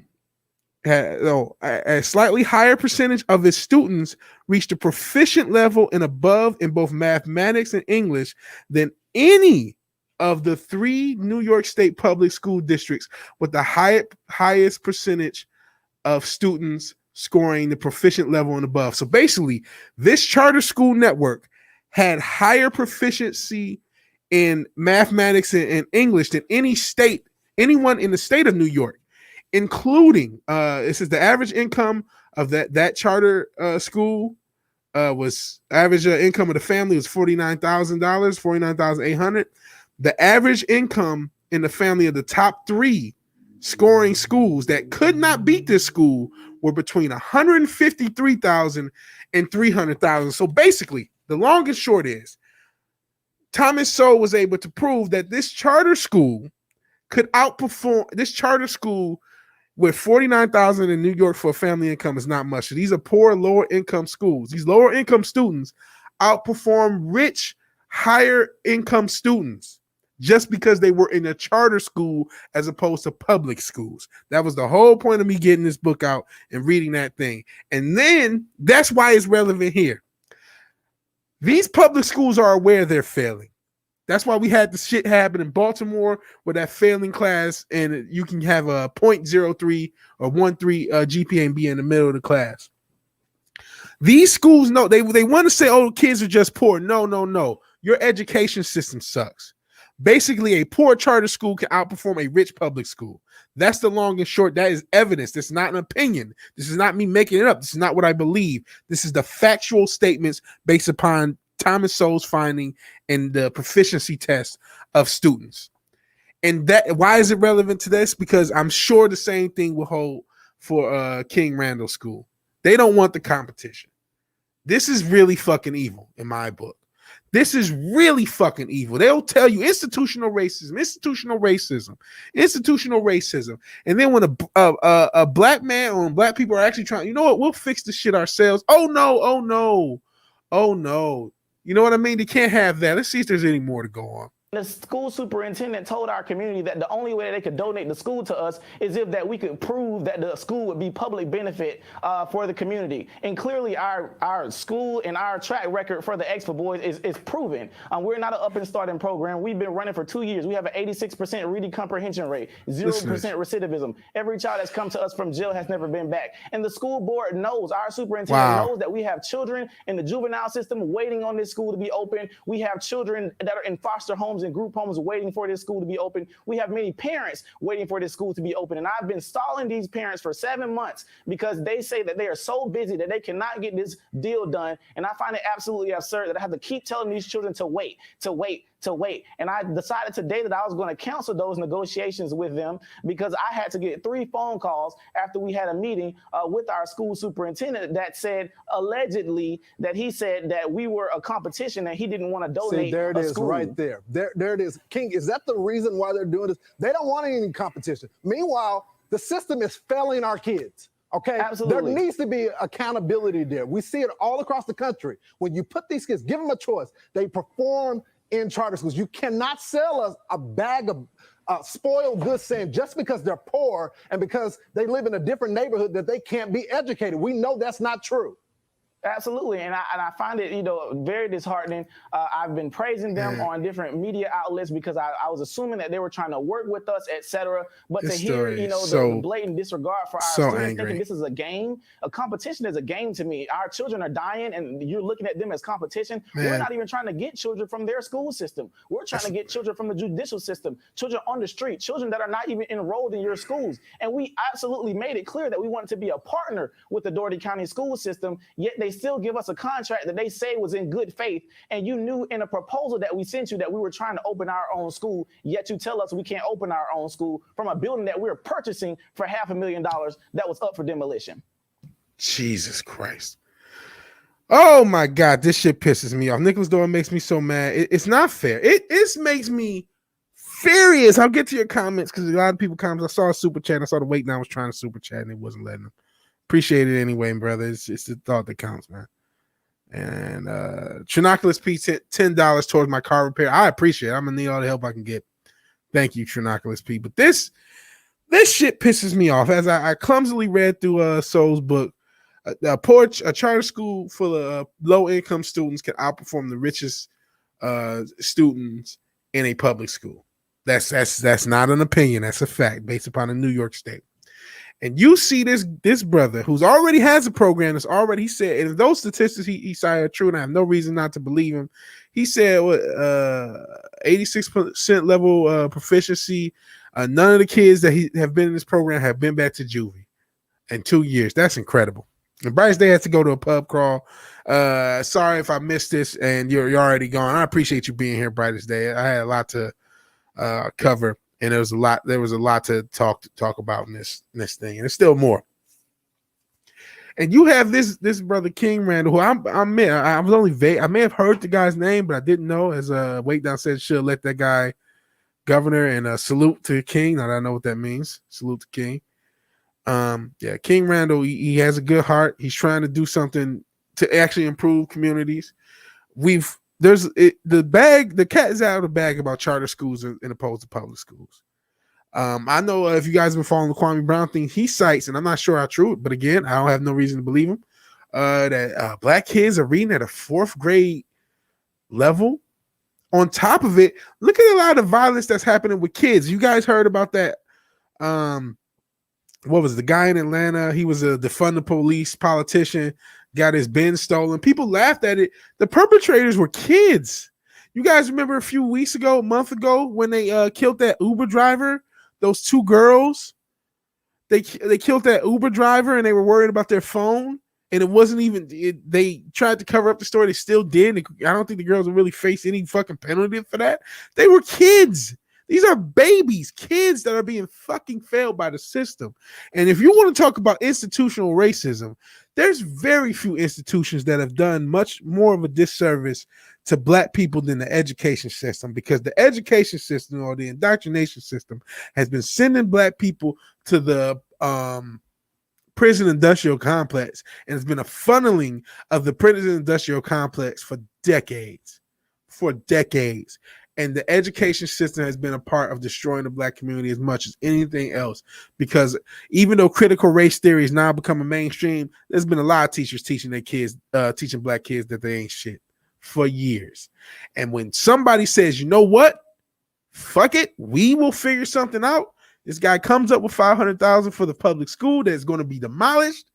He gets his ducks in a row. He has a program going. He has a track record, and he's being blocked. And he's being sidelined. And then before you go again, oh, this white supremacy, no, because the damn superintendent is black. This is evil. This is evil motherfuckers being evil motherfuckers. Point blank, period. Point blank, period. And it pisses me off. So, I mean, I'm trying to raise awareness in my little section of YouTube. They don't want kids being educated for real. They want kids being indoctrinated. As you saw, those kids were learning how to fix cars and learning trades. It wouldn't shock me if the kids that in his program who probably come from lower, he talked about the situations, a lot of them are victims of abuse and victims of the abuse of the foster system, which is also an evil system, unfortunately, even though a lot of good is done. I'm not just going to toss a wide blanket on the foster system, but we know there's a lot of wickedness in it as well. But he's teaching these kids. It wouldn't shock me if a lot of the kids that go with King Randall are going to be better off than some of the rich kids who go through these stupid indoctrination camps called colleges. The kids that go to King Randall and get a trade are going to be way better off than all the idiots that get gender studies degrees at some high hoity-toity college. The Wanger Nation, 70s wins, wrenches of Wang. So people like the Wang thing. Oh man, I had an attractive niece who came to visit us in 77. Had a friend of mine. Saw her driving off and made some comments about her. A little paw tap. Oh yeah, I'm sure it was more than a little paw tap, man. That's just not. Don't play that shit. Okay, let me see a lot of your guys' comments. First off, I don't know what's going on with Stream Elements. Did they PayPal shows no payments made? I have a Cash App if you want to toss something in the Cash App. It's also in the description, I believe. And the bots will show that. And if you don't want to, you don't have to. No one owes me a damn thing. You guys appreciate that. TG, I think maybe take you. Isn't that like saying Dick's wrenches? Yeah, you know what? That's pretty close. I'm not sure. So much potential for punny titles with the wrenches of Wang. I'm not sure. And I don't really know what Wang, like, how does Wang reference me? I don't know. I have a Wang. LMAO. Okay, let's get into some of the serious stuff. Okay. Yeah, let him have his school, Jesus. Says Islington girl. They should let that guy govern. I'm not sure what the laws are. He's only 21. This kid's only 21. Shouldn't call him a kid. He's a grown-ass man. He's doing better things than I am. He's actually helping people. If I had fingers, I'd cross them for this young man. I wish him the best. Anyone remember the fourth season of The Wire? I do remember the fourth season of The Wire. The Wire is a really good show. Probably going to fix it themselves too. Yeah. King Randall's a good man. Truly wants to create a better future for the black kids of today and tomorrow. Your typing skills are excellent considering snort. Yeah, without fingers. Yes. This gentleman should run for governor. Yeah. Mom Turk, you're right. School district does not want competition. They see it as a threat at their ability to teach their way, even though their way is failing. Hey, we can't have you deprogramming those kids. Now give us money, basically. Sent your dildo. Looked it up. Apparently, bears have phalanges like humans. The bones of a bear paw look much like a human hand. I see. And then Bryce Day left for his pub crawl.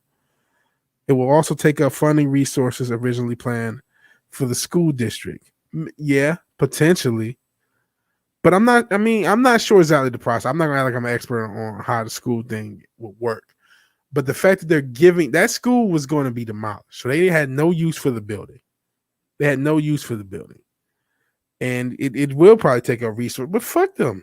Jesus Christ. The school's not helping these kids. These kids are not from the school system.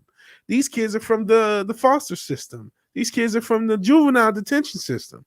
So these kids were not going to those schools. So I'm not even sure how much resources it would take. Maybe it will if it becomes successful, and then you start to have an influx of people looking towards schools like that. And so, yeah, probably over the long term it would. But it's still, isn't the point educating kids? That should be the point. LMAO says, wait down, let me see. Please, I'm a modest. Someone vicious bear. A polar bear will eat human 10 out of 10 times. Worse than grizzly. Should not be allowed to loiter in Popeyes. So the flippers on whales. I don't know if that logic works. I'm talking about phalanges. Let's not big up charter schools on the whole. Oh yeah, you're not wrong. You're not wrong. And that goes for anything. No absolutism. There are definitely some charter scams. Many of them were found out to be scams. That's 100,000% true, Cinch Ditto. Thank you for pointing that out. You're 100% right. A lot of charter schools are scams, but yeah, big up to King Randall. He's doing good work, and I hope he can get this school going. Unlike Umar Johnson, who never got his fucking school, King Randall was able to get his school. When they find polar bears in a town in northern Canada, they let them put them in a harness and helicopter them away. I see. Looks hilarious because they are savage. And no shit that looks like a giant hand. True that. Way down. Imagine being that guy eating 10 out of 10 times. Talk about unlucky. Haha, I knew they called it. They saw him as competition. So this was later on in the video. I see. Doesn't matter. You could the best teachers in the Death Trap building. Still not letting my teachers attend. What the fuck? That's probably true.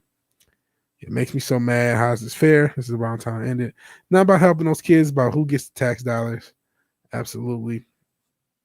Goodness, you guys are really active. Holy smokes. I'm going to have to skip over stuff. Sorry, man. I sorry if I missed your comment. You can always super chat. I'll guarantee. Well, hopefully guarantee if the damn thing will work. I'll see it. This is infuriating. Yeah, it definitely is. Hell brightest day. Hope the car problems turns out ridiculous, easy to solve. Yeah, you and me both, man. The Vigilante Mobile is down. If you guys are just joining me, I talked about earlier in the podcast my shitty day, but the Vigilante Mobile is down. They're killing the future of black kids, and later they'll start blaming the white man instead of looking at themselves. God damn it. That's the plan.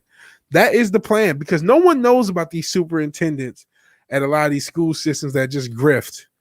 Goodness, you want to talk about something, the education system, and I'm not going to shit on the whole thing. I know there's a lot of good teachers, even good administrators who are trying to educate kids, but there's so much bullshit. There's so much power by these evil teachers unions. They allow rapists to still teach. There's a lot of wickedness with this indoctrination system. That's why they're pushing that CRT shit to teach your kid that he ain't shit or she ain't shit. It's real evil shit.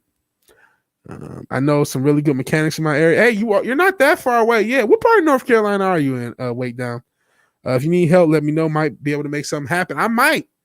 I honestly do, because the hardest part is trying to figure out what the hell's going on. And I'm in the Charlotte area, so yeah. The white man's always the problem because he builds the system everyone uses to hold each other down. Yeah. Yeah, I just think and Lil Murder, is he the like what was he, like 8 to 10-year-old kid? If you're talking, I know the kid from Chicago, he was like 8 to 10 or 12. He was really young and had already had a bunch of bodies. I think a 14-year-old killed him. If that's who you're talking about, I do know about it. I can't remember his name. I thought it was something else, but it could have been, the same guy. Or Lil Murder could be a totally different person. I remember the kid in Chicago. He kind of got famous because he was like so young and was already a killer. A lot of these kids are killing now. Oh man, people left. A lot of exodus. Next, you'll be saying all those UFO abductions are really polar bears flying helicopters. Maybe. I was in a fight down there every week. In school, violence between young people happens. Little homicide. Maybe that's the one from Chicago.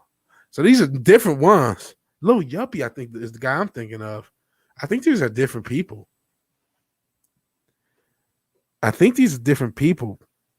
That all between, because you said Lil Murder and Lil Homicide. I'm not sure if you're joking or are these real motherfuckers, but I know there's a kid that was real young, between 8 and 12. Can't remember his actual age, and it was a killer. And his mom used to torture him. It was a real fuckt up story. It's fun to listen to. I'm glad you're having fun. I'm glad you listen to a lot of stuff. we're actually going to get into a little bit more fun topics. This has been pretty somber to start. We're actually going to talk about entertainment on the way out and then end with a positive story. Last rapper with the word Lil in this title that I pay attention to was Lil Wayne. Thank you for mentioning the Carter 2 was when the last time he made good music. I agree with that. A lot of people like the Carter 3. I did not like the Carter 3 and the Carter 4 or 5, whatever the fuck. All the mixtapes, some of them were good. No Ceilings was good. And I think one was the Drought 3 was good. The rest of them I didn't listen to. It was too many goddamn of it. And I was never a big Cash Money, Young Money fan. I was a bigger fan of the older Cash Money, but not the, I don't know. I was not, and yeah, I like Carter 1 and 2 better than the rest of them. And I know no one else does. So I'm glad someone else does. Wait now. An idea considering they couldn't be found pulling food out of dumpsters. Guys talking about the oh jeez. Sorry about that. Some cord interference. Hell, Storyman Jack, appreciate you being here. Shout out to Storyman Jack. If you haven't subbed to my man Storyman Jack, please sub. Back when the Brave and the Bold used to be in the spot on weekends. He joined me a few times. And Yale is full of absolute racist morons. I wouldn't be shocked. A lot of the Ivy League is a very elitist. You're saying flying objects. Let's see. I totally would have had the first idea what Cash App is. Don't worry about it. Yeah, the way down, he ain't a rapper. The clues in that. Yeah, they're gangsters. I'm assuming. So, Ascension Dildo, and maybe you already answered me. These are different people? All Little Homicide is a different person from Little Murder, and I think both of them are different from the guy. I think Lil Yuppie was the kid I was talking about, and they all Chicago based. Real fucked up. And all of it says the way Justin Popper. Men who have ugly daughters or nieces are blessed because they don't have to worry about things like their security or a baby 9 months later. There you go.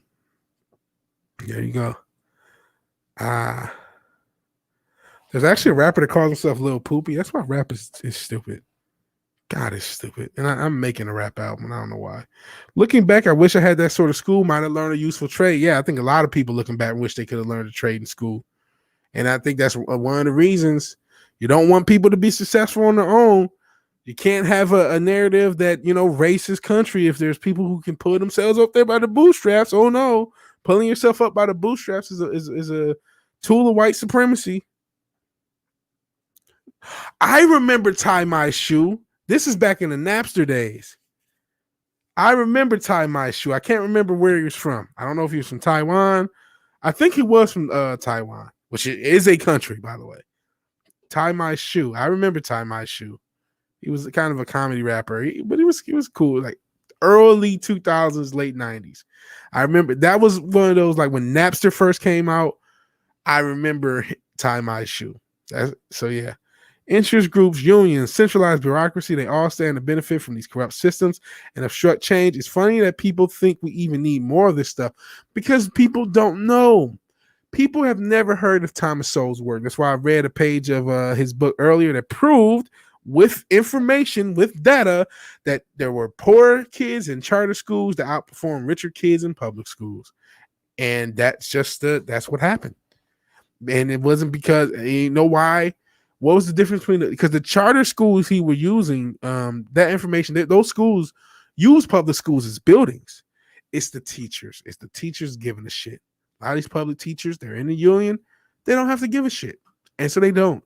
It's not all, but enough, especially when you talk about these poor neighborhoods. You talk about the Baltimores of the world, the Detroits of the world. I went to a Detroit public school in elementary school, because it was neighborhood. It was like my mom went to the school and stuff like that. Middle school and high school, I did not. My mom was not going to have it. She didn't want you to go to a subpar school system. So we moved, and it was rough to be in a richer area where we really didn't have the money. But that's what she wanted to do for her kids, me and my brothers and sisters. Then we ended up moving to a rural area. That's another story. Had a couple friends that worked in R&D, who used to tutor young guys from their old Chicago neighborhood. No organization, no pay, just thankful to escape gang violence. I see. They are more likely listed as a nonprofit organization. The state offers funding to them. School district sees that as money they would normally be getting. Okay, thank you for clarification, Newbound Turk. You're probably right on that. Not as well versed on that. As much as I try to, do my research, I don't know everything. Let's see. I was trained by the Army before it got woke. Tell China to holler at me. They got beef. I see. They do have beef, and they may holler at all of us because I think a Red Dawn scenario is definitely out there. Rumor is the hardcore competition between the Army and Marines. That's true. Finra is asking. A Millie 3P. I'm not gonna say no love. A Millie I liked. I just, you know what? A lot of it I didn't. I didn't like I Got Money and You Know It. I hated that song. I like Mr. Carter. I like the Millie. Let me actually go. I would have to go to the Carter 3-track listening. Because I just wasn't a big, that was around the time I started to get out of rap. I'm gonna be honest. The 08. Look at this, yeah, 08. And that was the beginning of the end. I mean, I held on for another 3P was the intro. I like the intro was cool. I did like Comfortable. And then I liked, that's pretty much it, yeah. I did like the song with Fabulous.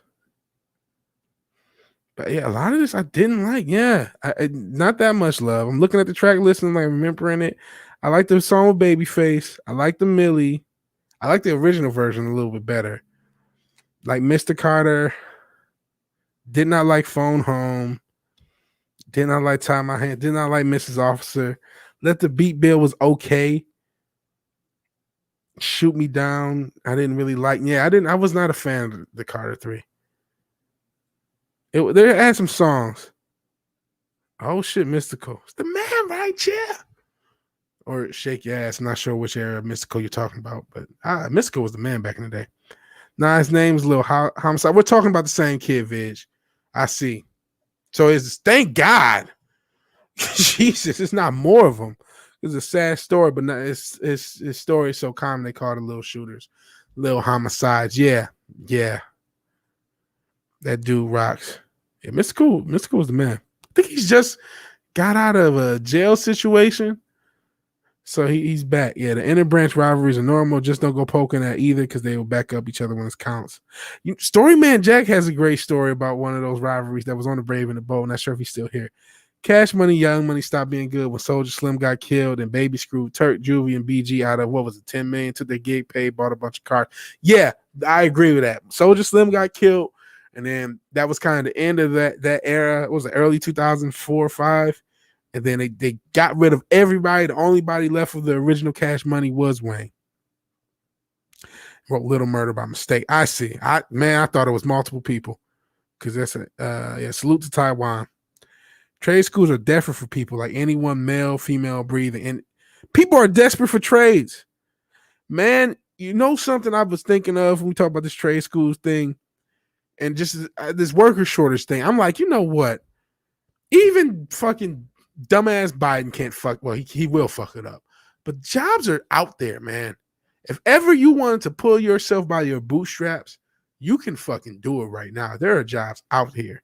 There are trades out here. There's a path to success. May be hard, may be a lot of hard work, but it can be done. Yeah, nobody wants to be a plumber. They want to be an Insta-scam influencer. Do you know if I use this, if this platform ever gets big, you know I'll be using it to get a trade. I would use this to fund me getting an HVAC trade. That's what I would do. A lot of people want to be YouTubers. I would be a YouTuber only so I can get a trade. Only so I can get a trade and then maybe, eventually start a business. And yeah, we can do a stream on old rap. Me, you, I know Sentient Dildo. Yeah. Nukem. I don't know who Nukem is. I don't know the reference. And I talk about so many different subjects, so I don't know. And you're not lying. New Orleans is similar. Detroit, similar. Bodymore, Murderland, aka Baltimore, similar. Yeah. That was a separate theft when he stole from Wayne. That was a separate theft. I don't know what the number was from the original Cash Money, but he stole a lot from Lil Wayne as well. And those were like separate issues. And I thought Lil Wayne was in the hundreds of millions. But yeah, in New Orleans, a lot of these cities, you'll find that. Not just the bigger cities, the small ones. Shreveport, Flint, shout out to, A lot of those type of cities. Youngstown, Ohio type cities. You know what I mean? These smaller cities, the same thing. And it could be worse. Gary, Indiana, it could be even worse. Because these small cities, it could just be and these shitty police departments who don't want to investigate shit, they just get a gang may just toss them a little money, they just don't give a fuck. Shit like that happens. Hell, Muscle Busey. I don't have any beef, but I do have these muscly guns, baby. Hell, Muscle Busey. As we've talked about a lot of dark stuff, it'll kind of brighten up a little bit, and I appreciate the avatar. And real quick, just gonna check the stream elements because it's acting stanky, so to speak. Still just what my man Trinoculus P looks like. So I appreciate the Vigilante Mobile Repair Fund starting. And let's see if anyone's on the D Live. No one showed up on D Live, but we did have some Twitch love, and we did have a follower. So let's see. Word. Yeah, looking really chesty. Yeah, but real money, secure job, and tallest work. We need that to work. Absolutely. Oh, yeah. The Card 3 was Lil Wayne's Valentine's Day Massacre. Went from gangster rap to a pop. He embraced being a pop artist. Oh, Tarantula, that era mystical. Okay, so that's kind of the best era. That's kind of the best era. Let me see. Let me just check that track listing. I should get into singing and rapping because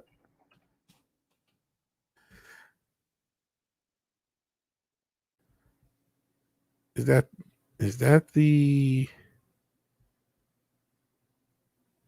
no, that was right after the best era. I'm sorry. But no, they still has some good songs. Yeah, that bounce back was pretty good. It had some good songs. Mystical had a nice run.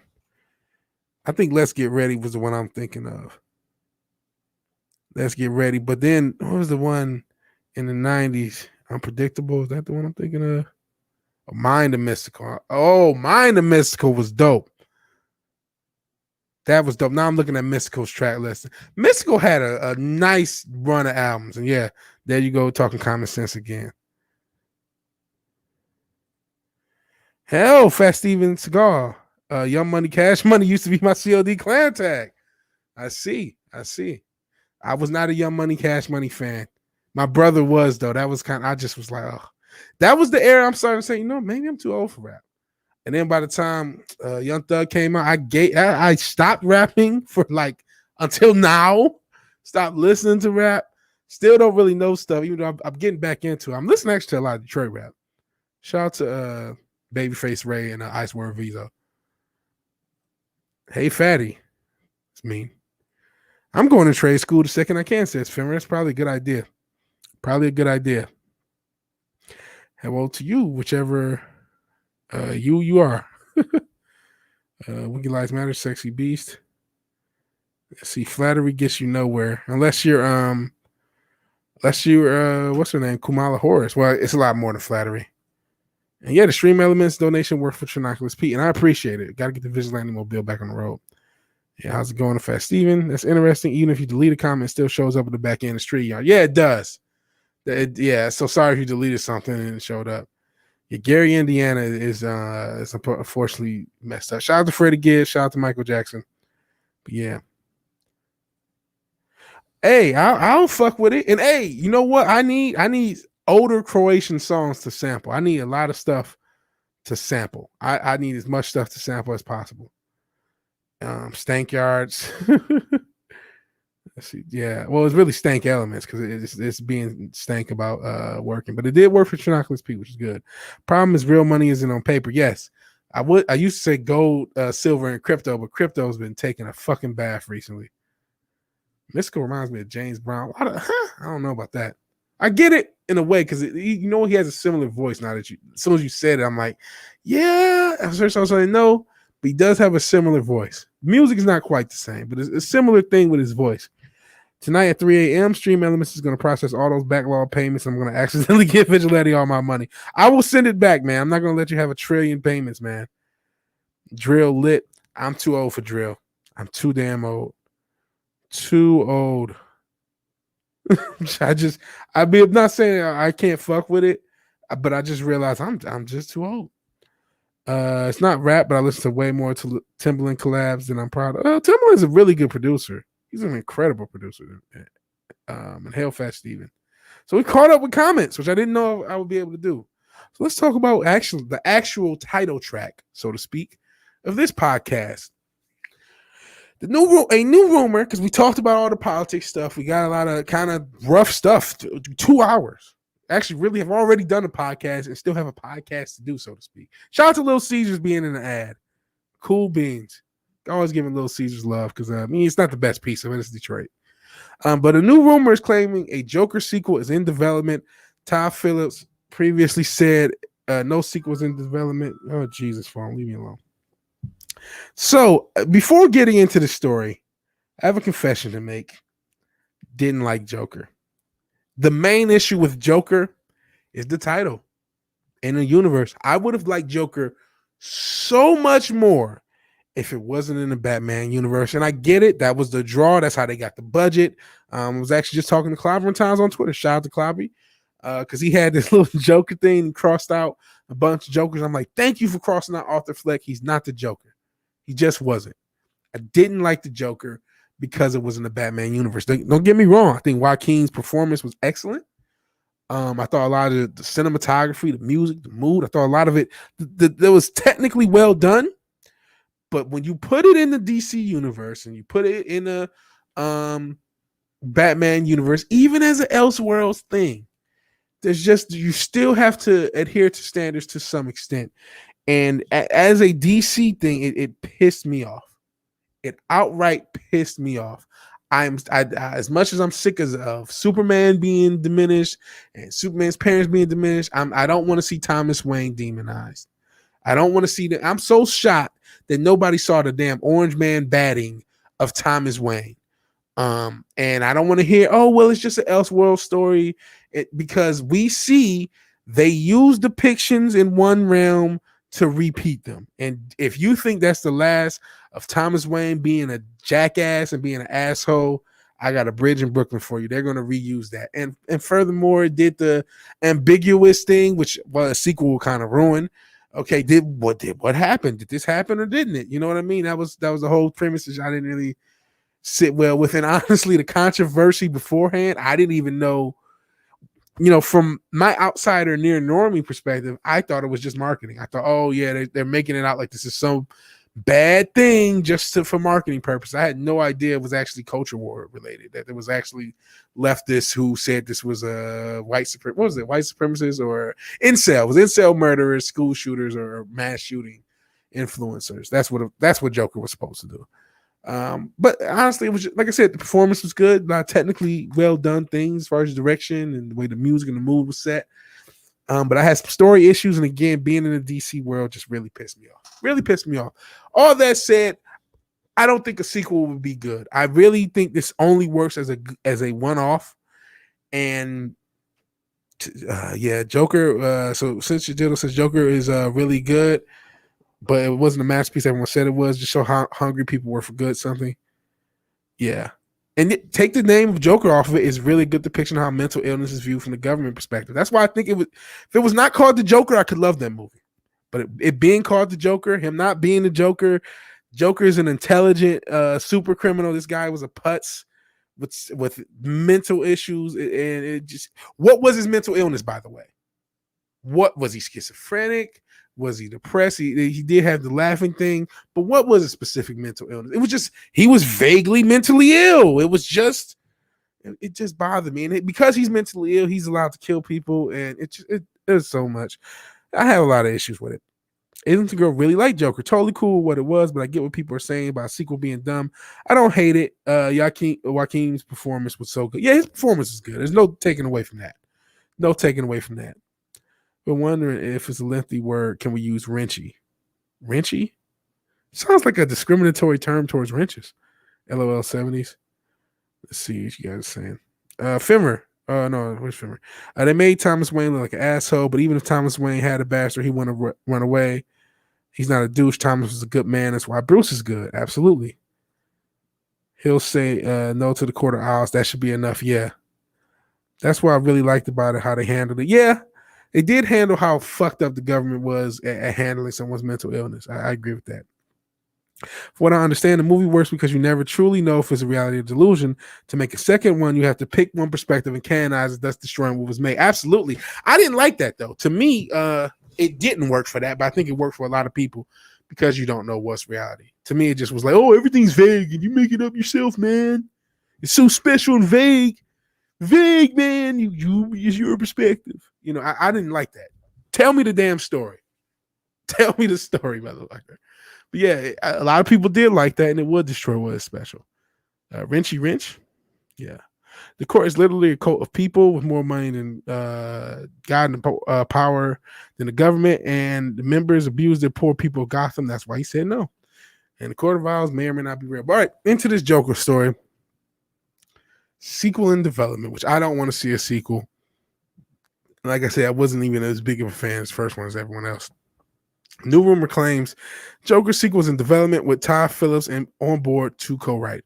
New rumor comes from the Hollywood Reporters feature, counting down the top Hollywood lawyers. In their slot, Warren Dunn claimed Todd Phillips struck a deal to co-write the next Joker installment, but they did not provide any other details.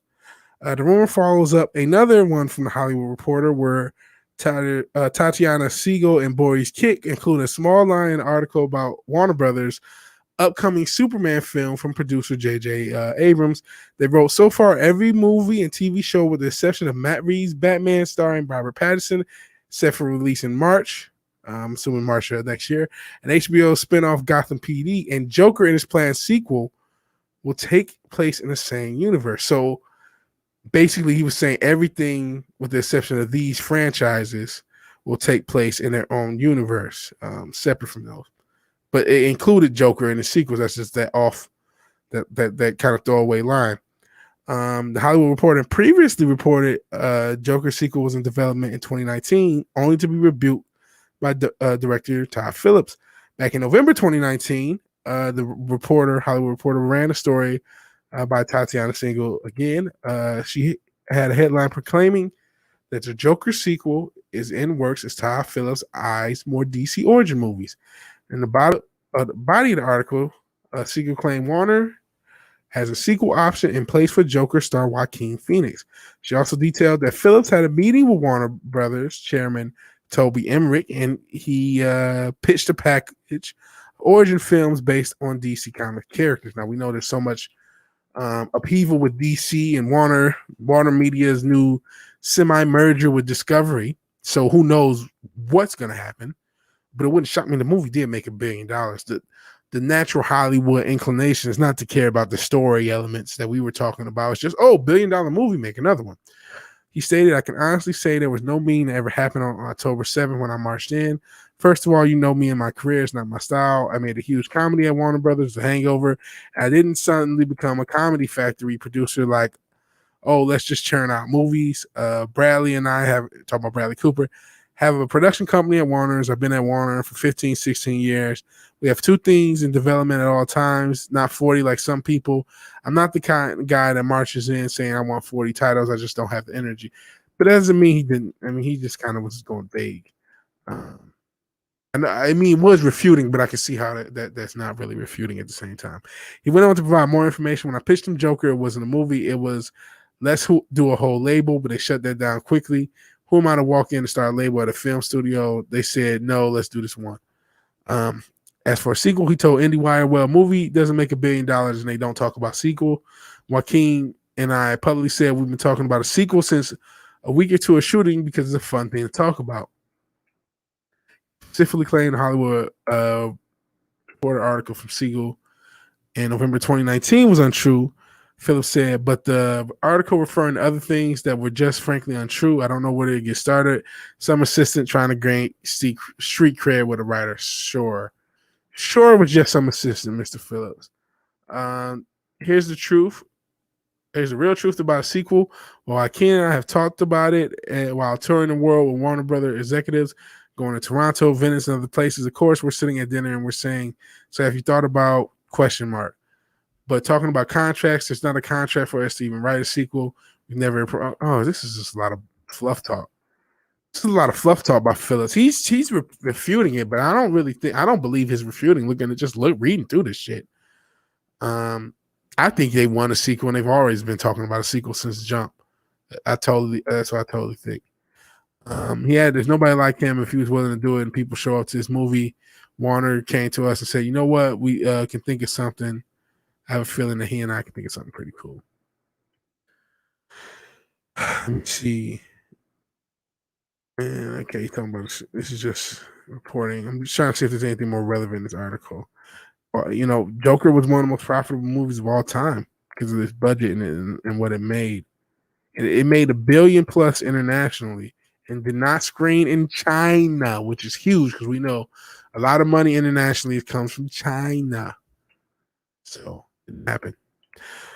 So what do you guys think? What do you guys think about a Joker sequel? For those who like the film, more importantly, because I wasn't as big of a fan.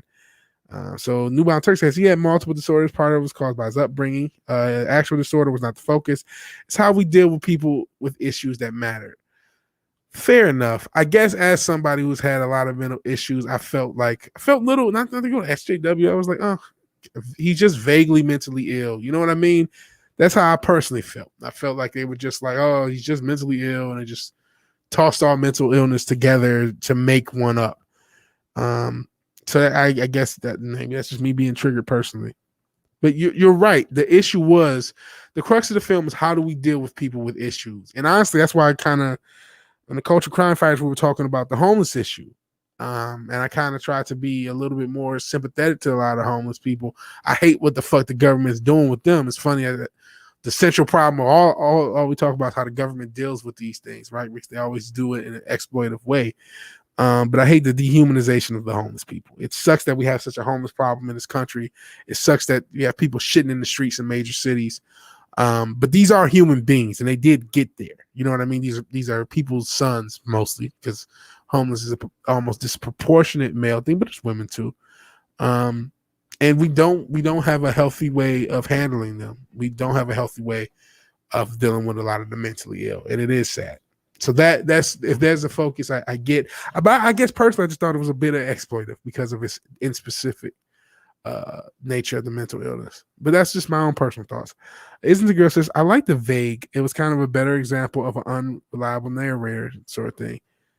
I'm sure Ascension Diddle says, I'm sure they'll make a couple trilogies, not just a sequel. Who knows? The Joker is now their money bag, and they're going to suck it for all it's gotten ruined. They're really sucking the entire extended Batman franchise dry at Warner. Even in the comics, I think 40 to 50% of their new comics are Batman related or in the universe, whether it's the Joker, whether it's Harley Quinn or Nightwing or Batman directly or Jace Fox. I Am Batman. Everything is Batman related or Joker related in that whole universe. They're using it as their X-Men. Marvel had X-Men in the 90s and the early 2000s, and they were just everywhere all the damn time. And now that's what's going on with Batman, his universe, and the Bat family. You know it, Fimmer, says Ascension Dildo.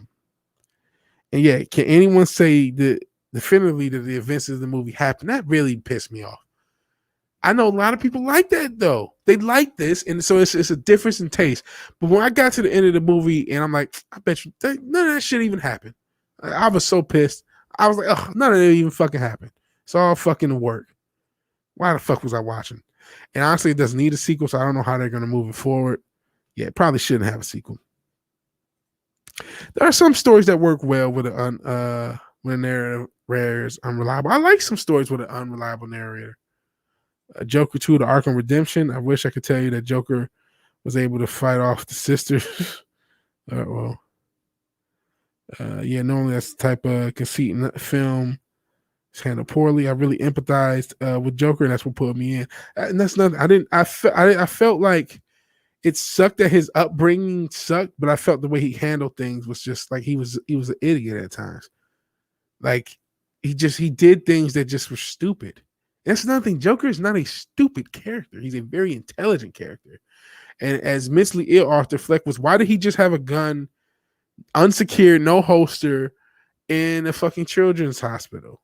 That was no one's fault that, he did have the gun, got the gun from somewhere. But that was no one's fault but his own. He made a lot of dumb mistakes and he would do stupid shit. And it's just like, oh, feel sorry for this guy. And then I didn't like it. I didn't like it. Can't help expecting a Joker sequel would allow intersectional face huggers to implant their woke eggs into the IP. Yeah. It's just Hollywood duck speak, paid by the word again. Yeah. That was a lot of gibberish. Random thought scrolling to the Twitter trends. Anyone else notice the new Powerpuff Girls just came out? One of the new Powerpuff Girls. Yeah, I did see that. Jesus, man. That show needs to be thrown in the fire. The reboot. That's just insane. They're pushing that shit. It's such a disaster. We covered it on the channel earlier this week. You can only dip your hand in the candy bowl once. Second time you go in, all the best candy is gone. That's how I feel about sequel from Joker. I see. Agreed. You don't know that Q Burr. Buzz. What did he say? Oh, there are no ducks in Hollywood. These are easily triggered swans. I see. Yeah, they're down to candy corn. Nobody likes candy corn. Met a homeless girl here. She was living along the river with her boyfriend. She's in her 20s, fine as hell. Makes no goddamn sense at all. What the fuck is she doing sleeping in the bushes? Apparently fucking her boyfriend. That sucks for both of them. I wish them the best. Yeah, I'm not a candy corn guy. Wait now. And they may introduce Harley Quinn in the second one. I don't want to see it though. Way down as a porn actress, she's fine as a confection. Yuck. Oh, is there a candy corn porn actress? Never heard of her. And not, I didn't, like I said, I have negative feelings on the Joker. I thought about doing a review. I need to write a review on the Joker because I want a few negative reviews of this movie. Not that, like I said, I thought Joaquin did an excellent job. And I think I would like the movie a lot more if it wasn't in the Batman universe. If it was the art film it was probably supposed to be. Even the unreliable narrator. But a lot of that stuff just pissed me off because I am a Batman fan. So we talked about, or at least we mentioned, the fact that one of the Powerpuff Girls for this terrible over-sexualized reboot of a child's property has come out as gay. You know who else has come out? Fucking Phil and Lil's mom. Now, that was kind of implied that the fucking dad, and if you remember the Rugrats, shout out to the Rugrats, the rug they now, the they them. It was sort of implied, not necessarily that the mom was a lesbian, but that the dad was a simp. That was a beta simp, and that the mom ran the pants in the family as far as Phil and Lil. If you remember the Rugrats, I was a minor fan of the Rugrats. But nowadays, in their reboot, Phil and Lil's mom is depicted as an openly gay woman in a Paramount Plus reboot. So even the Rugrats, which shouldn't be doing, why are they rebooting the Rugrats, by the way? Why do we need a new version of the Rugrats? PSA, do not type porn star candy corn in the Bing. I will not. But why do we need a reboot of the Rugrats? You're telling me you're so deprived with kids shows, you cannot create any new ones. So you have to reboot the Rugrats, and then you have to make Phil and Lil's mom gay. Holy smokes. And a significant change from her original depiction as a more assertive half of a happily married heterosexual couple. Again, she was definitely the pants in the family. But Paramount Plus CGI Rugrats reboot depicts Betty DeVille, the mother of Phil and Lil, as an openly gay woman. Dope. Well, just not to, she's gay. How did she get pregnant?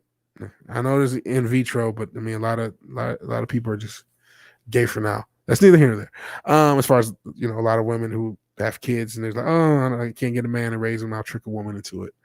In an exclusive statement given to the AV Club, which simultaneously revealed her casting as a new character's voice actor, Natalie Morales from Parks and Recreation apparently asserted that anyone who watched the original story may have an inkling that, are they calling it the Alphabet Mafia? They're saying that, or maybe AV Club is saying that. The original show had an inkling Betty was a member of the Alphabet Mafia. It honestly was kind of implied, but again, she had a husband. Now she's a single mom with her own business who has twins, still has time to hang out with her friends and her community. So here's the thing. The Rugrats are young. So this bitch, they're trying to represent and I'm calling her this dot pocket because we talk about the shit that's ruining youth.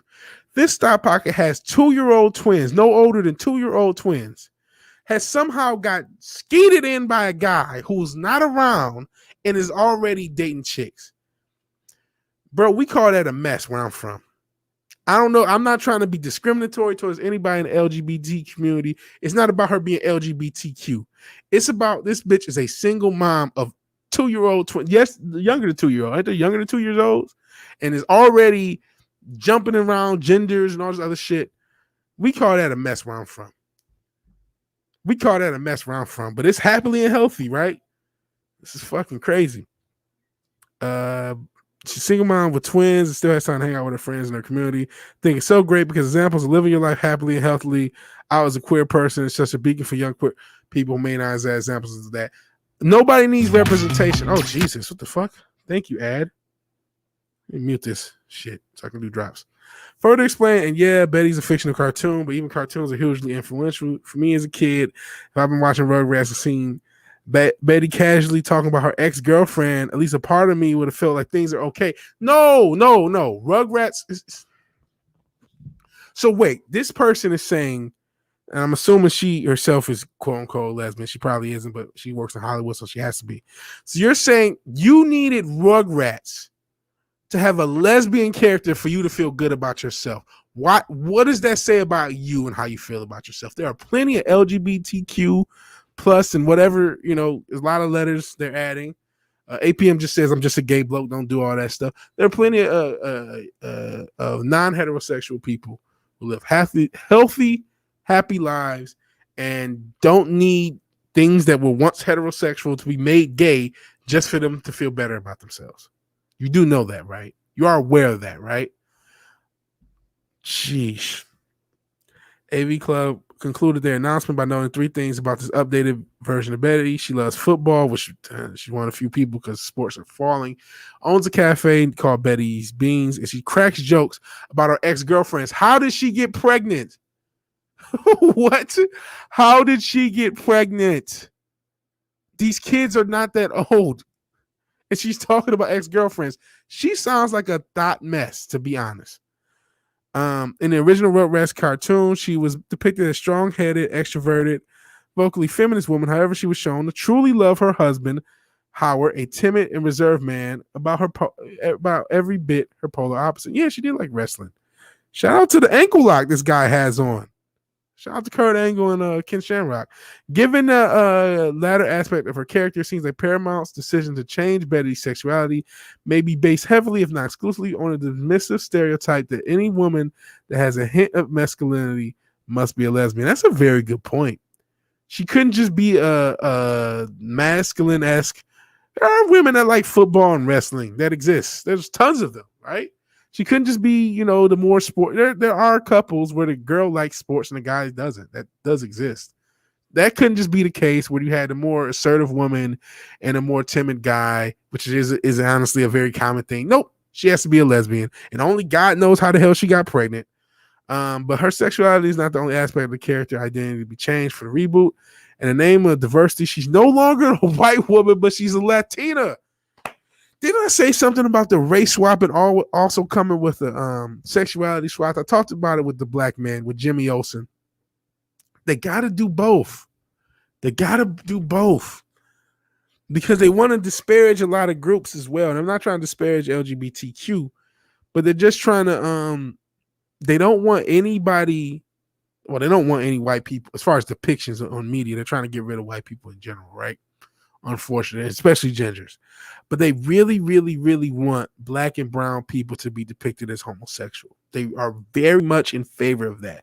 Rather it's emasculating black and brown men, particularly black, but brown men too. There's a lot of emasculation. Everybody's got to be very flamboyant.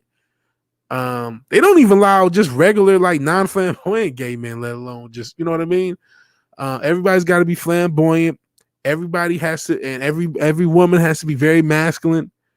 The men have to be feminine, especially the black and brown men, and the women have to be masculine, especially black and brown. So of course they made her Latina, and they didn't make her Latina in look. She still looks. I mean, there are Latinas that look like that. Don't get me wrong, but like They could have done more. Like she why isn't she at least her complexion? It's weird. What does this change? What do you think? Okay. So this is a fucking mess. This is a fucking mess. So let's see what you got. You guys were talking about candy corn. Good Lord, just leave the sound off on that one. Circus peanuts are what they feed you in hell. I made up the candy corn porn thing. Now you know why my career in adult entertainment development has failed.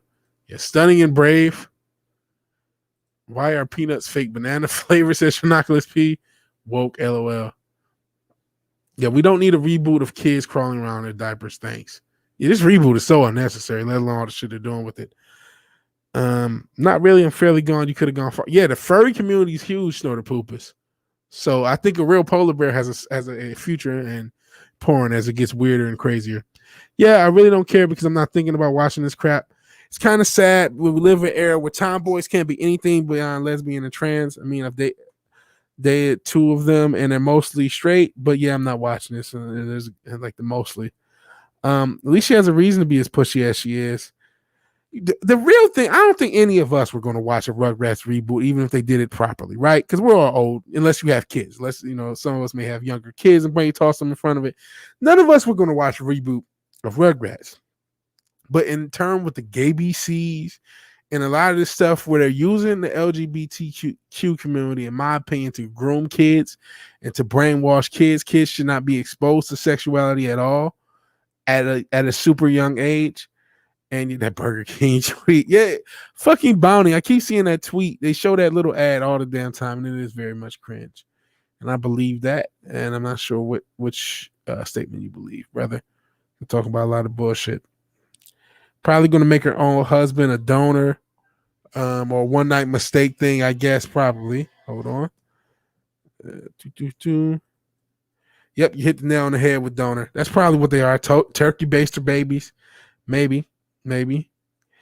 Here's the real point. When I was a kid watching this, I never once wondered about my parents' sexuality or the parent, not mine. The parent's sexuality, it didn't matter. They're more a prop of the show than the character as it should be. Yeah, it was about the babies. That's because white people have already been emasculated. Now they're moving on to other colors. In game is the emasculation of everyone, not brown people. I didn't know you guys were already. I thought they started out with us. They've been fucking with black people since Flip Wilson. So yeah, but I just keep noticing it's not just a race swap. It's always a race swap and a gender swap, or a race swap and a sexuality swap. I may be furry, but I'm not a furry. Posers. Yeah, nice distinction. I appreciate the distinction on the poopers. If Reptar had a standalone movie of his own, maybe. Reptar. Y'all want to go full disclosure? Oof. Black pill level of explanation. 2 words, Baphomet inversion. Definitely. We talked about a little of that with the him thing from the Powerpuff Girls. I mean, now as an adult, I can see him as a Baphomet reference. But overall, I think it's bullshit. They're trying to brainwash our kids. That's really the main issue. And yeah, somebody said we call that ratchet behavior. That's really what feeling Lil's mom is responsible for, man. That's what I mean. They always do some backhanded compliment or backhanded thing. So they're basically trying Latina ladies by saying that. You know what I mean? Because they made her into a ratchet thought. They made feeling Lil's mom into a ratchet thought. For diversity. I meant Western white people. We Easterners are strong. Now give me a vodka and a blade. Listen, Eastern Europe is the land of the free, home of the brave right now. Oh man, speaking of emasculation, the last story before we get into a positive story and get out of here on a very, very long Vigilante Williamson show. And I thank everybody riding with me. This has been a long show. I talked about a lot of stuff. Talked about my fucking car breaking down. Talked about a lot of some racial hoaxes, a couple of racial hoaxes. One by a group of black teens, one by a potential white guy. I'm not guaranteed on his race. Maybe he was black. Maybe I was wrong. I'm never wrong. I'm never perfect. But we also have to talk about another emasculation that's coming. Not just James Bond, but the entire MGM was bought for $8.45 billion, pending. I think it has to be approved. I think a lot of these things have to be approved, including the Warner deal. But this is an incredible. Amazon overpaid for this. First off, $8.45 billion, and it has this IP. MGM has RoboCop, Stargate, James Bond, and Rocky. Now, unless it came with the MGM Grand in those casinos, they overpaid dramatically because I don't believe these IPs are worth that much in their current state. And that's, not even accounting for wokeness. Okay, so Rocky has the Creed IP, I guess. That's still semi-active. RoboCop's reboot was kind of a failure. Stargate, I know, has a lot of fans in this community, and I have never seen it, but I don't think it as this big money draw. James Bond is the biggest money draw amongst these IPs, and I'm sure there's other stuff in the MGM brand deal. And I haven't read this article, so if it does include the casinos, which I don't know how the ownership works for those things, then at least it's worth it. But otherwise, I think Amazon just ripped themselves off. There's not $8.45 billion worth of IP in MGM's catalog. Amazon and MGM announced the Amazon purchased the film studio for a purchase price of $8.45 billion. Amazon announced the two companies have entered a definitive merger agreement under which Amazon will acquire MGM for a purchase price again. $8.45 billion. Senior Vice President of Prime Video and Amazon Studios, Mike Hopkins, touted MGM's vast catalog of film and TV shows. MGM has a vast catalog of more than 4,000 films, 12 Angry Men, Basic Instinct, Creed, James Bond, Legally Blind, Moonstruck, Poltergeist, Raging Bull, RoboCop, Rocky, Silence of the Lambs, Stargate, Thelma and Louise, Tomb Raider, The Magnificent Seven, The Pink Panther, Thomas Crown Affairs. But again, I'm not seeing like $8.5 billion worth of IP. A lot of these IPs are not repeatable. Making a Legally Blonde reboot is not going to make you money. You know what I'm saying? It'll make money technically. And shout out to this fucking Sting mask in the back. Here we go, women belong in the kitchen. I get it. Bounding, you have to keep selling this damn ad. But like, Handmaid's Tale. Does anybody see Vikings? I know those are pretty big shows. Handmaid's Tale and Vikings are big shows, and they're talking about these Academy Awards and Emmys and stuff. But like, unless this is a money laundering deal, does anybody see anything that these franchises? I can see how they'll make back $8 billion. I don't see how they make this back. Now, don't get me wrong. Amazon is not known for being intelligent when they spend money. They've already put, according to Gary, at least over $1 billion into this Lord of the Rings thing, or close to it, because it's not just what they spent for the production cost, and just they spent so much fucking money on Lord of the Rings, and they have nothing to show for it. So Amazon, Bezos and all of them, they have so much money to throw around, they will waste it. I think this is an insane deal. They could have gotten this for half as much and still been overpaying, in my opinion, because I don't see James Bond is the only franchise that can return any money. Maybe Creed. Outside of this, maybe Tomb Raider. But like, there's no $1 billion movies from these. James Bond is the only hope of making $1 billion, and they're in no time to Me Too era, so I don't see that happening. The real financial value behind this deal and the treasure trove of IP is the deep catalog we plan to reimagine and develop together with MGM's talented team. It proves very exciting and many opportunities for high-quality storytelling. Now, listen, we all know reimagining means wokeifying. But outside of that, none of these IPs are IPs that we even want to see redone, even if they were done non-woke. Do you want to see a new Legally Blonde movie? Do you want to see a Thelma and Louise reboot? We just talked about Joker being a one-off sequel, and that's it. Not needing a sequel. Do you want to see Thelma and Louise again? Why? What about a Thelma and Louise reboot in a non-woke era would be appealing? What about Thelma and Louise in a non-woke era would be appealing? Let alone, it was already some lesbian overtones. I actually didn't see Thelma and Louise. But who the hell wants Silence of the Lambs? Maybe I forgot that. That maybe has some legs. Magnificent Seven. But just like, I don't see a Star Wars here. And we see what happens in Star Wars. I don't see a Star Trek.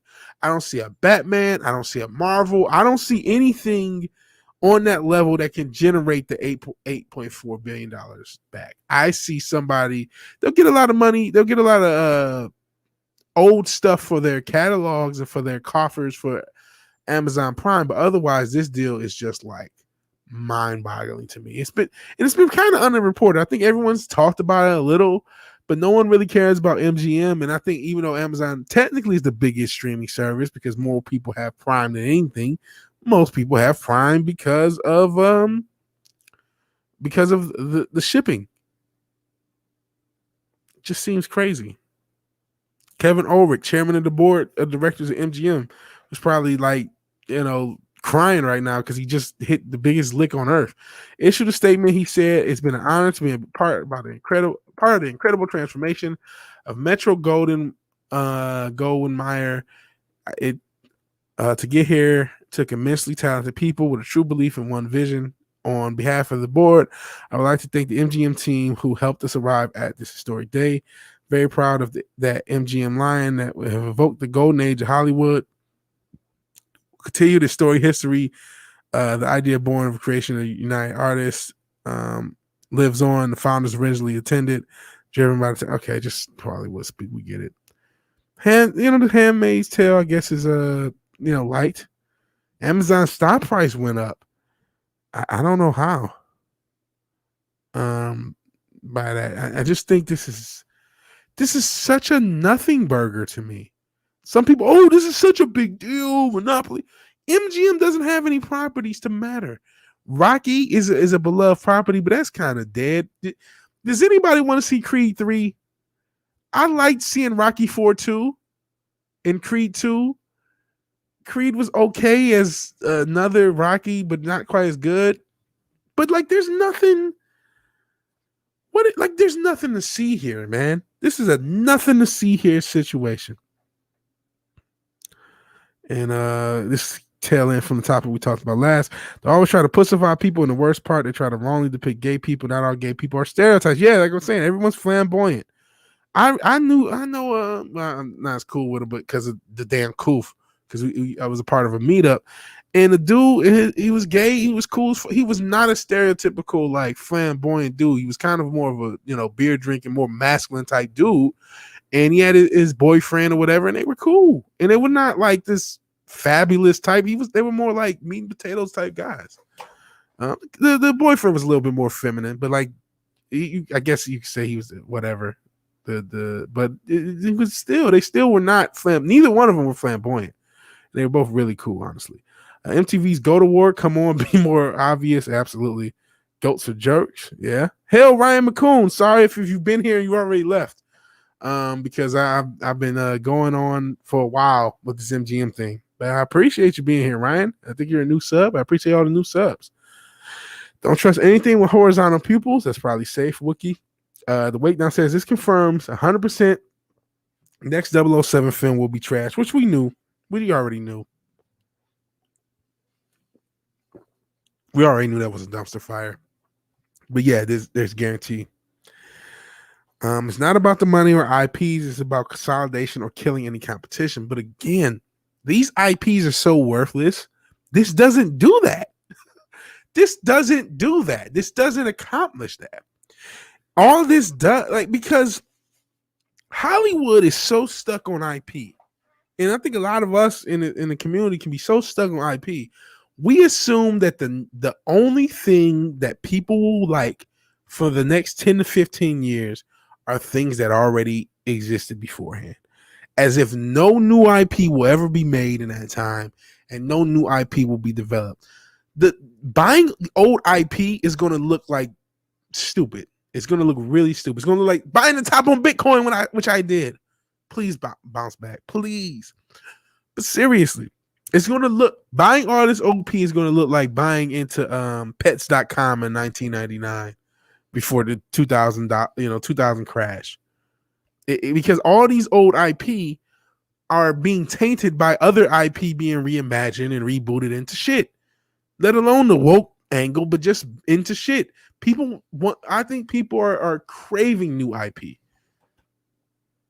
So they're going to reimagine Rocky as a non-binary, non-violent black woman. Don't give them any ideas, Snorter Poopies.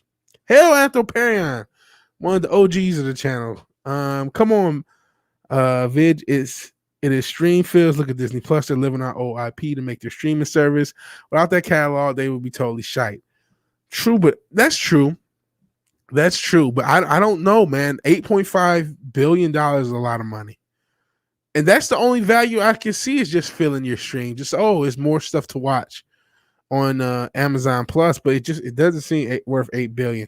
Creed monger. Shout out to Michael B. Jordan. Yep, they got Rugrats. They destroyed the last piece of my childhood. I'm sorry, Ron McCool. I'm not sure you saw that story. We were just talking about the Rugrats thing. We were talking about how Phil and Lil's mom was now made into some ratchet thought who's already moved on from whoever nutted in her and is back to women and making it's just a mess. Stargate is a franchise, one of my favorites, but if we're being real, it was valued at $500 million. That's before they destroyed the legitimacy with the Catherine series failure. So it seems like a bunch of IP that's not worth the money. They'll never get their money back from this. I don't think. Hello, Anthroparian. Hello. Illegally White will be the reboot. Says Robert. And that Wookiee Lives Matter has to jump in the shower. Weed Girl's coming over and I haven't bought anything from her since pot went legal later. All right. Enjoy. I remember the weed. I had a cute weed girl. Didn't really date, but I mean, hooked up once. Later, Wookiee. Happy splashing and enjoy the weed girl. I'm not sure if it's that type of deal. I get it. They bought access to the last sci-fi franchise that might be able to top Star Wars and Star Trek if done correctly. I just don't see them. I don't see them doing this. And again, like I see the intention. You guys are talking about it, but it's like there's just nothing there. I don't see them coming out with anything from this IP farm they just bought that's interesting. You can't put a price on crushing Disney or Paramount. All they did is just, I don't think they did. They've probably given Disney and Paramount a boost by doing this deal, believe it or not. Because all they did is maybe Disney could have bought the IPs, but I don't think they would have. Well, maybe they're dumb enough to spend this much. They could have bought some of the IPs, I guess, but just a lot of this stuff just isn't valuable. I don't think The Handmaid's Tale, as popular as it is or was, and Vikings, as popular as it is or was, are enough. What is owning the IP of Basic Instinct going to do? What is owning the IP of Thelma Louise going to do? Or Poltergeist? Of Raging Bull, which is a one-off movie that is a based on a true story.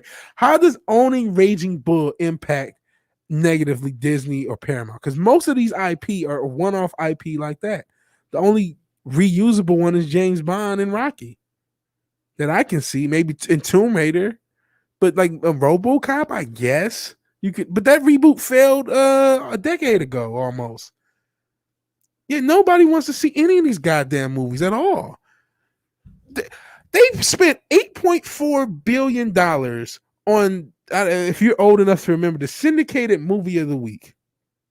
That's all this is. If you were in America in the 90s and 2000s and you watched a public, like a non-cable, was a regular TV, on-air TV show or TV channel, like a local syndicated channel, you would see movies like this on. You know what I mean? You would see an old Rocky on, or maybe Thelma and Louise on as the movie of the week.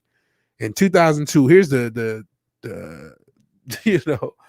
Fox 2 new movie of the week. And that's what they bought for $8.5 billion. Nobody wants to see any of this shit. They didn't buy popular IP. The Sony deal with Netflix is much more dangerous because Sony actually has IP people want to see. There probably is. I think Stargate probably does have a bigger fan base than I'm giving it credit for. But then just buy Stargate. If that's what if you think you can, if you think you can do Stargate better than what other people can, and Amazon has the money to do it, buy the Stargate. They could have cherry picked the IP they wanted, and they would have saved a lot of money. And Central Diddle says he wouldn't call it massive. I'm not sure how big the Stargate Stargate fan base is. I have no skill either way. And Robert would love to see a non-woke Stargate, but that's not the case. Handmaid's Tale us SJW porn. Oh, it is SJW porn. It's the apex of wokeness. I see. Is. I'm not saying they'll do it right. I'm just saying it has the potential. Maybe. Yeah, Creed was nothing memorable. It's just not shit. That's what I mean. There's a lot of just basic whatever. I prefer Magnum anyways. Hi-oh. It's almost as if they're purposely self-destructing, so there's an understandable reason why they don't exist after the reset. I'm not sure. I don't think Disney was ever going to buy it. I think they played themselves. You know what? I think I don't have that drop. I do.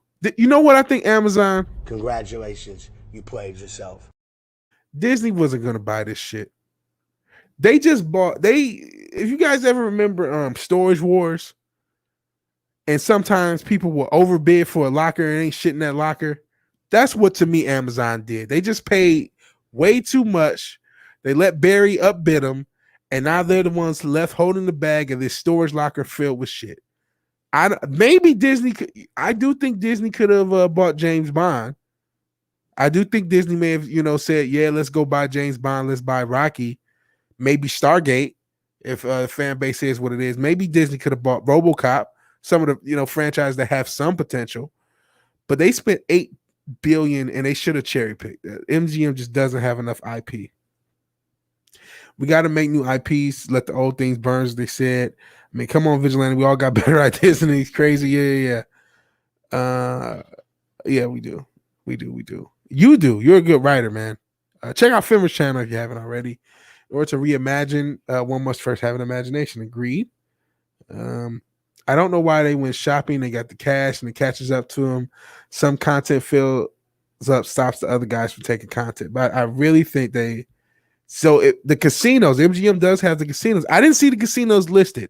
The casinos, if they got the casinos included, that would make this make a lot more financial sense. If you bought if you spent $8.45 billion to get a bunch of one-off movies like 12 Angry Men. The dogs are trying to attack me because I'm dog sitting. And like last night when I came out after doing the MF, it was like a water bowl everywhere. They got into some fight. Yeah, they're attacking me. I probably got to take them out after this. But in any event, if you spent $8.45 billion so you can get James Bond, RoboCop, and a bunch of one-off movies like 12 Angry Men, Basic Instinct, Poltergeist, and the stuff that you cannot make money off of because you thought Disney might buy it first, you played yourself, Amazon, straight up. But if you got the casinos, at least you'll be able to somehow make your money back. Vikings went to shit after Ragnar died, but the series has ran its course. Uh-oh. Hey Finn, good to see you making content. I agree. Keeps competition from owning it. Again, I don't see why. I don't see that as the IPs they're keeping the competition from owning just don't seem that valuable to me. Maybe I'm underestimating the value of these IPs, but so much of this is like it's not gonna be repeatable. It's stuff that you, like I said, owning the IP for Raging Bull is not gonna yield you any new money. Disney paid for 4 bills for Star Wars and proceeded to F it up, so you never know what this stuff is worth. I don't want $1 trillion company. I'm not sure what factors in there thinking. Yeah, for certain ain't gonna make many movies better to watch. Yeah, that's probably. I agree with that, New Bomb. You're probably right about that. MGM probably did not want to sell individual IPs separately. Disney couldn't buy it after the Fox deal. The government told them enough. Really? LMAO. Oh no, Brightest Day. I'm glad to see you back. But it sucks that there was no pub crawl. Oh no, Matt's hair's a pub crawl. Oh, hey, leave Matt alone. Yeah, that was quick. They grossed $152 billion in profit. I don't think they felt this. That may be true, but then there's another issue. Then they just blew money and they overpriced a lot of IP. And maybe that's the thinking. The thinking is, you know what? $8 billion ain't shit for us. We'll do it. But you know what? Part of that is they could have negotiated down. I just don't see this. They overpaid.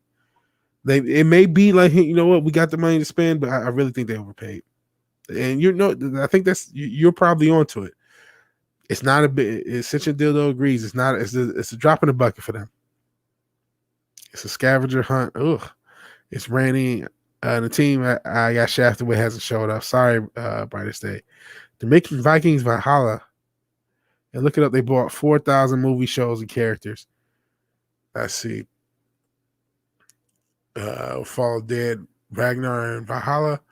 The market for IPs went all haywire after Disney bought Fox. Tax write-off incoming, maybe.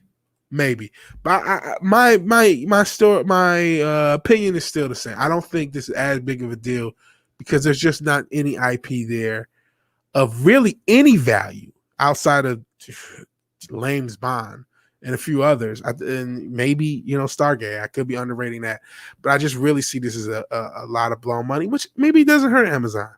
Maybe it's nothing to Amazon. It's nothing to a boss. They can just eat the L, eat the money, and go about their lives. But I genuinely, I don't see this as a big deal because I don't see any of that IP being profitable going forward.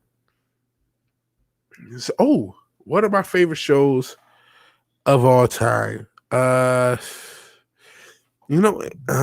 favorite shows are probably the DC animated universe, which is Batman animated series, Superman animated series, Justice League Unlimited. But as far as live action goes, which is what I'm assuming you're talking about, favorite live action TV shows.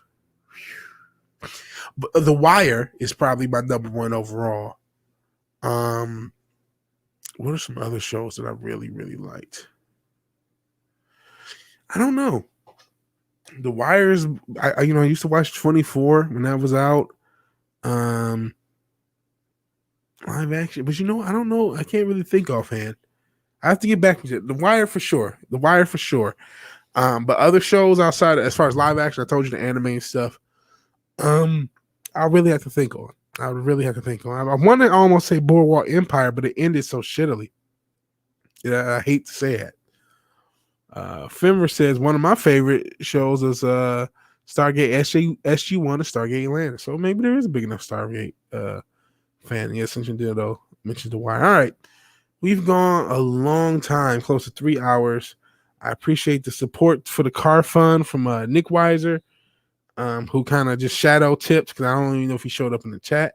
Just a tip. And Trinoculus P, who sent $10 to the repair of the Vigilante Mobile, which broke down earlier today, which sucked. Doesn't look like there's anyone in the D Live. So we're going to talk about some positive news after all the craziness we've talked about for 3 hours almost. And then we will sign off. Yeah, the first two seasons, Boardwalk were excellent. 24, Breaking Bad. I didn't get into Breaking Bad. I tried. I wasn't. I just didn't like it. 24, I liked. I didn't see any. I haven't seen any Stargate or Babylon 5. Ooh, Banshee. I'm seeing love for Banshee. You know what show I used to like back in the day? Without a Trace. That was a show I really watched a lot of. Without a Trace is a show I watched a lot of. Also watched a lot of Criminal Minds. I'm not sure if I would put these in favorites, but it just shows that I saw a ton of episodes of. And then, now I'm starting to think of comedy shows. I mean, Family Guy, but again, it's animated. And so we're starting live action. But I hear so much love for BSG. I do have to check it out one day. And we're talking Dexter Shitley. I never saw Dexter. The Boardwalk Empire really ended poorly to me. First few seasons were good. First two, especially. The third one was a bit fantastical, but I still liked it. But the fourth and fifth were just under. They really, really let me down. But, let's talk about somebody who's not letting people down. We are police agnostic. We do not back the blue. We do not defund the police. We let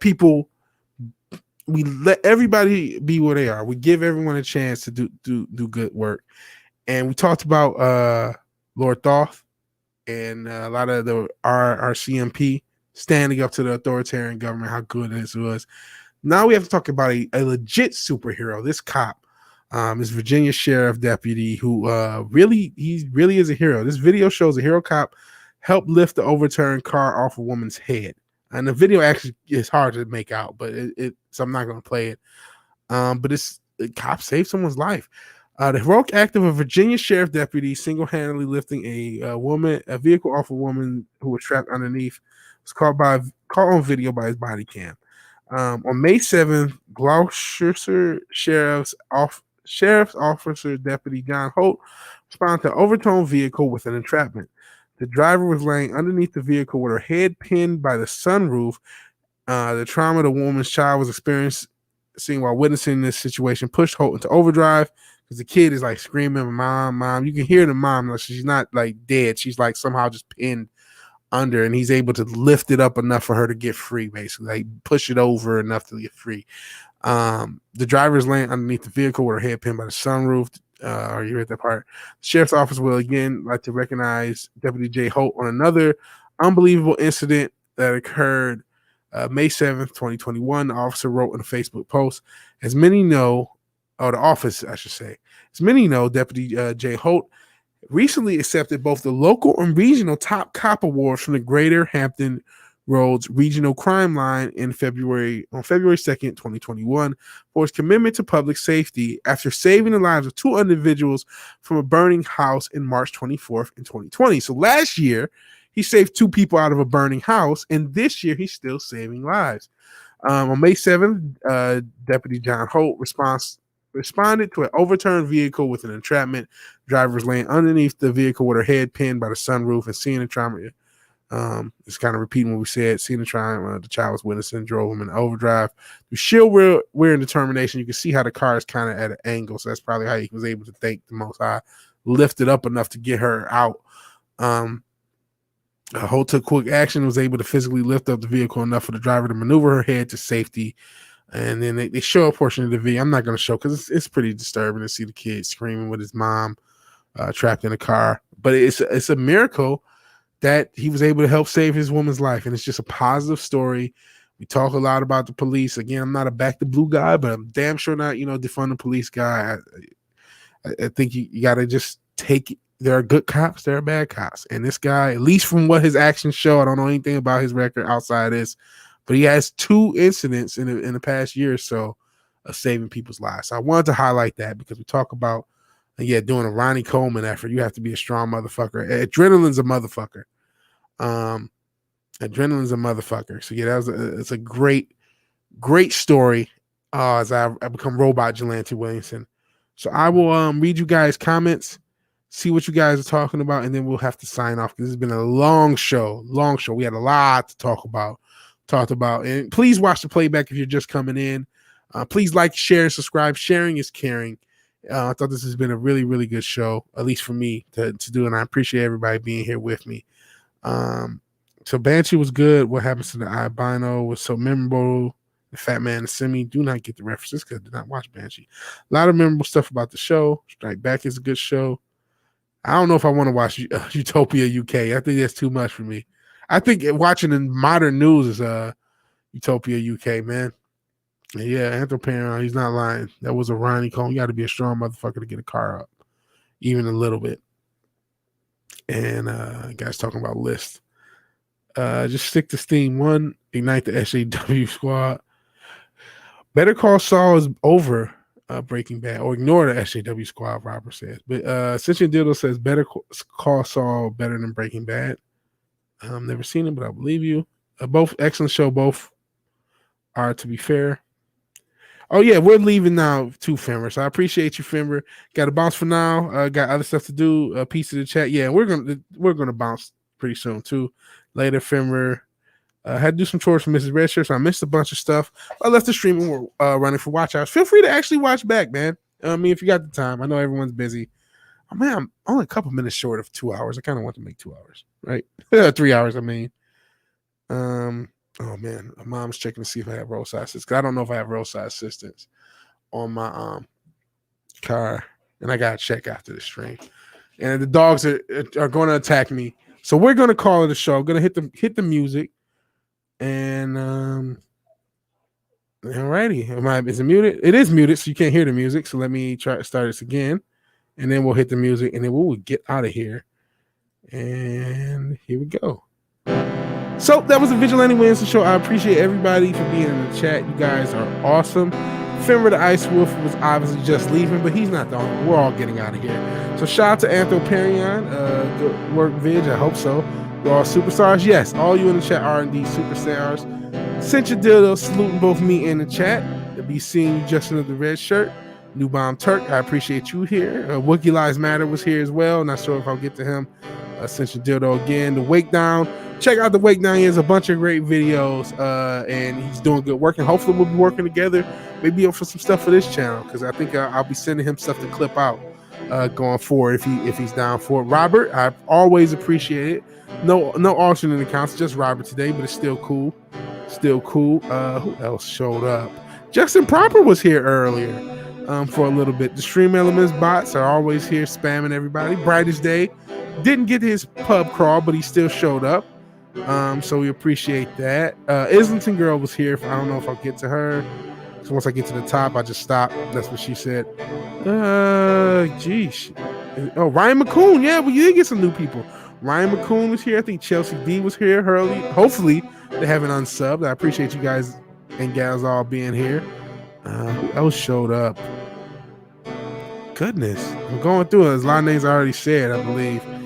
Yeah, I think that's everybody. So if you were here and you're watching this live back, please blame my head, not my heart. Of course, Nick Weiser showed up because he left a tip. And not only did he leave a tip, Trinoculus P, who I don't know how I could forget. Trinoculus P also was here. Nicholas Doyle was also here. He was lurking in chat, and I appreciate you being here. So if you like the video, please like the video.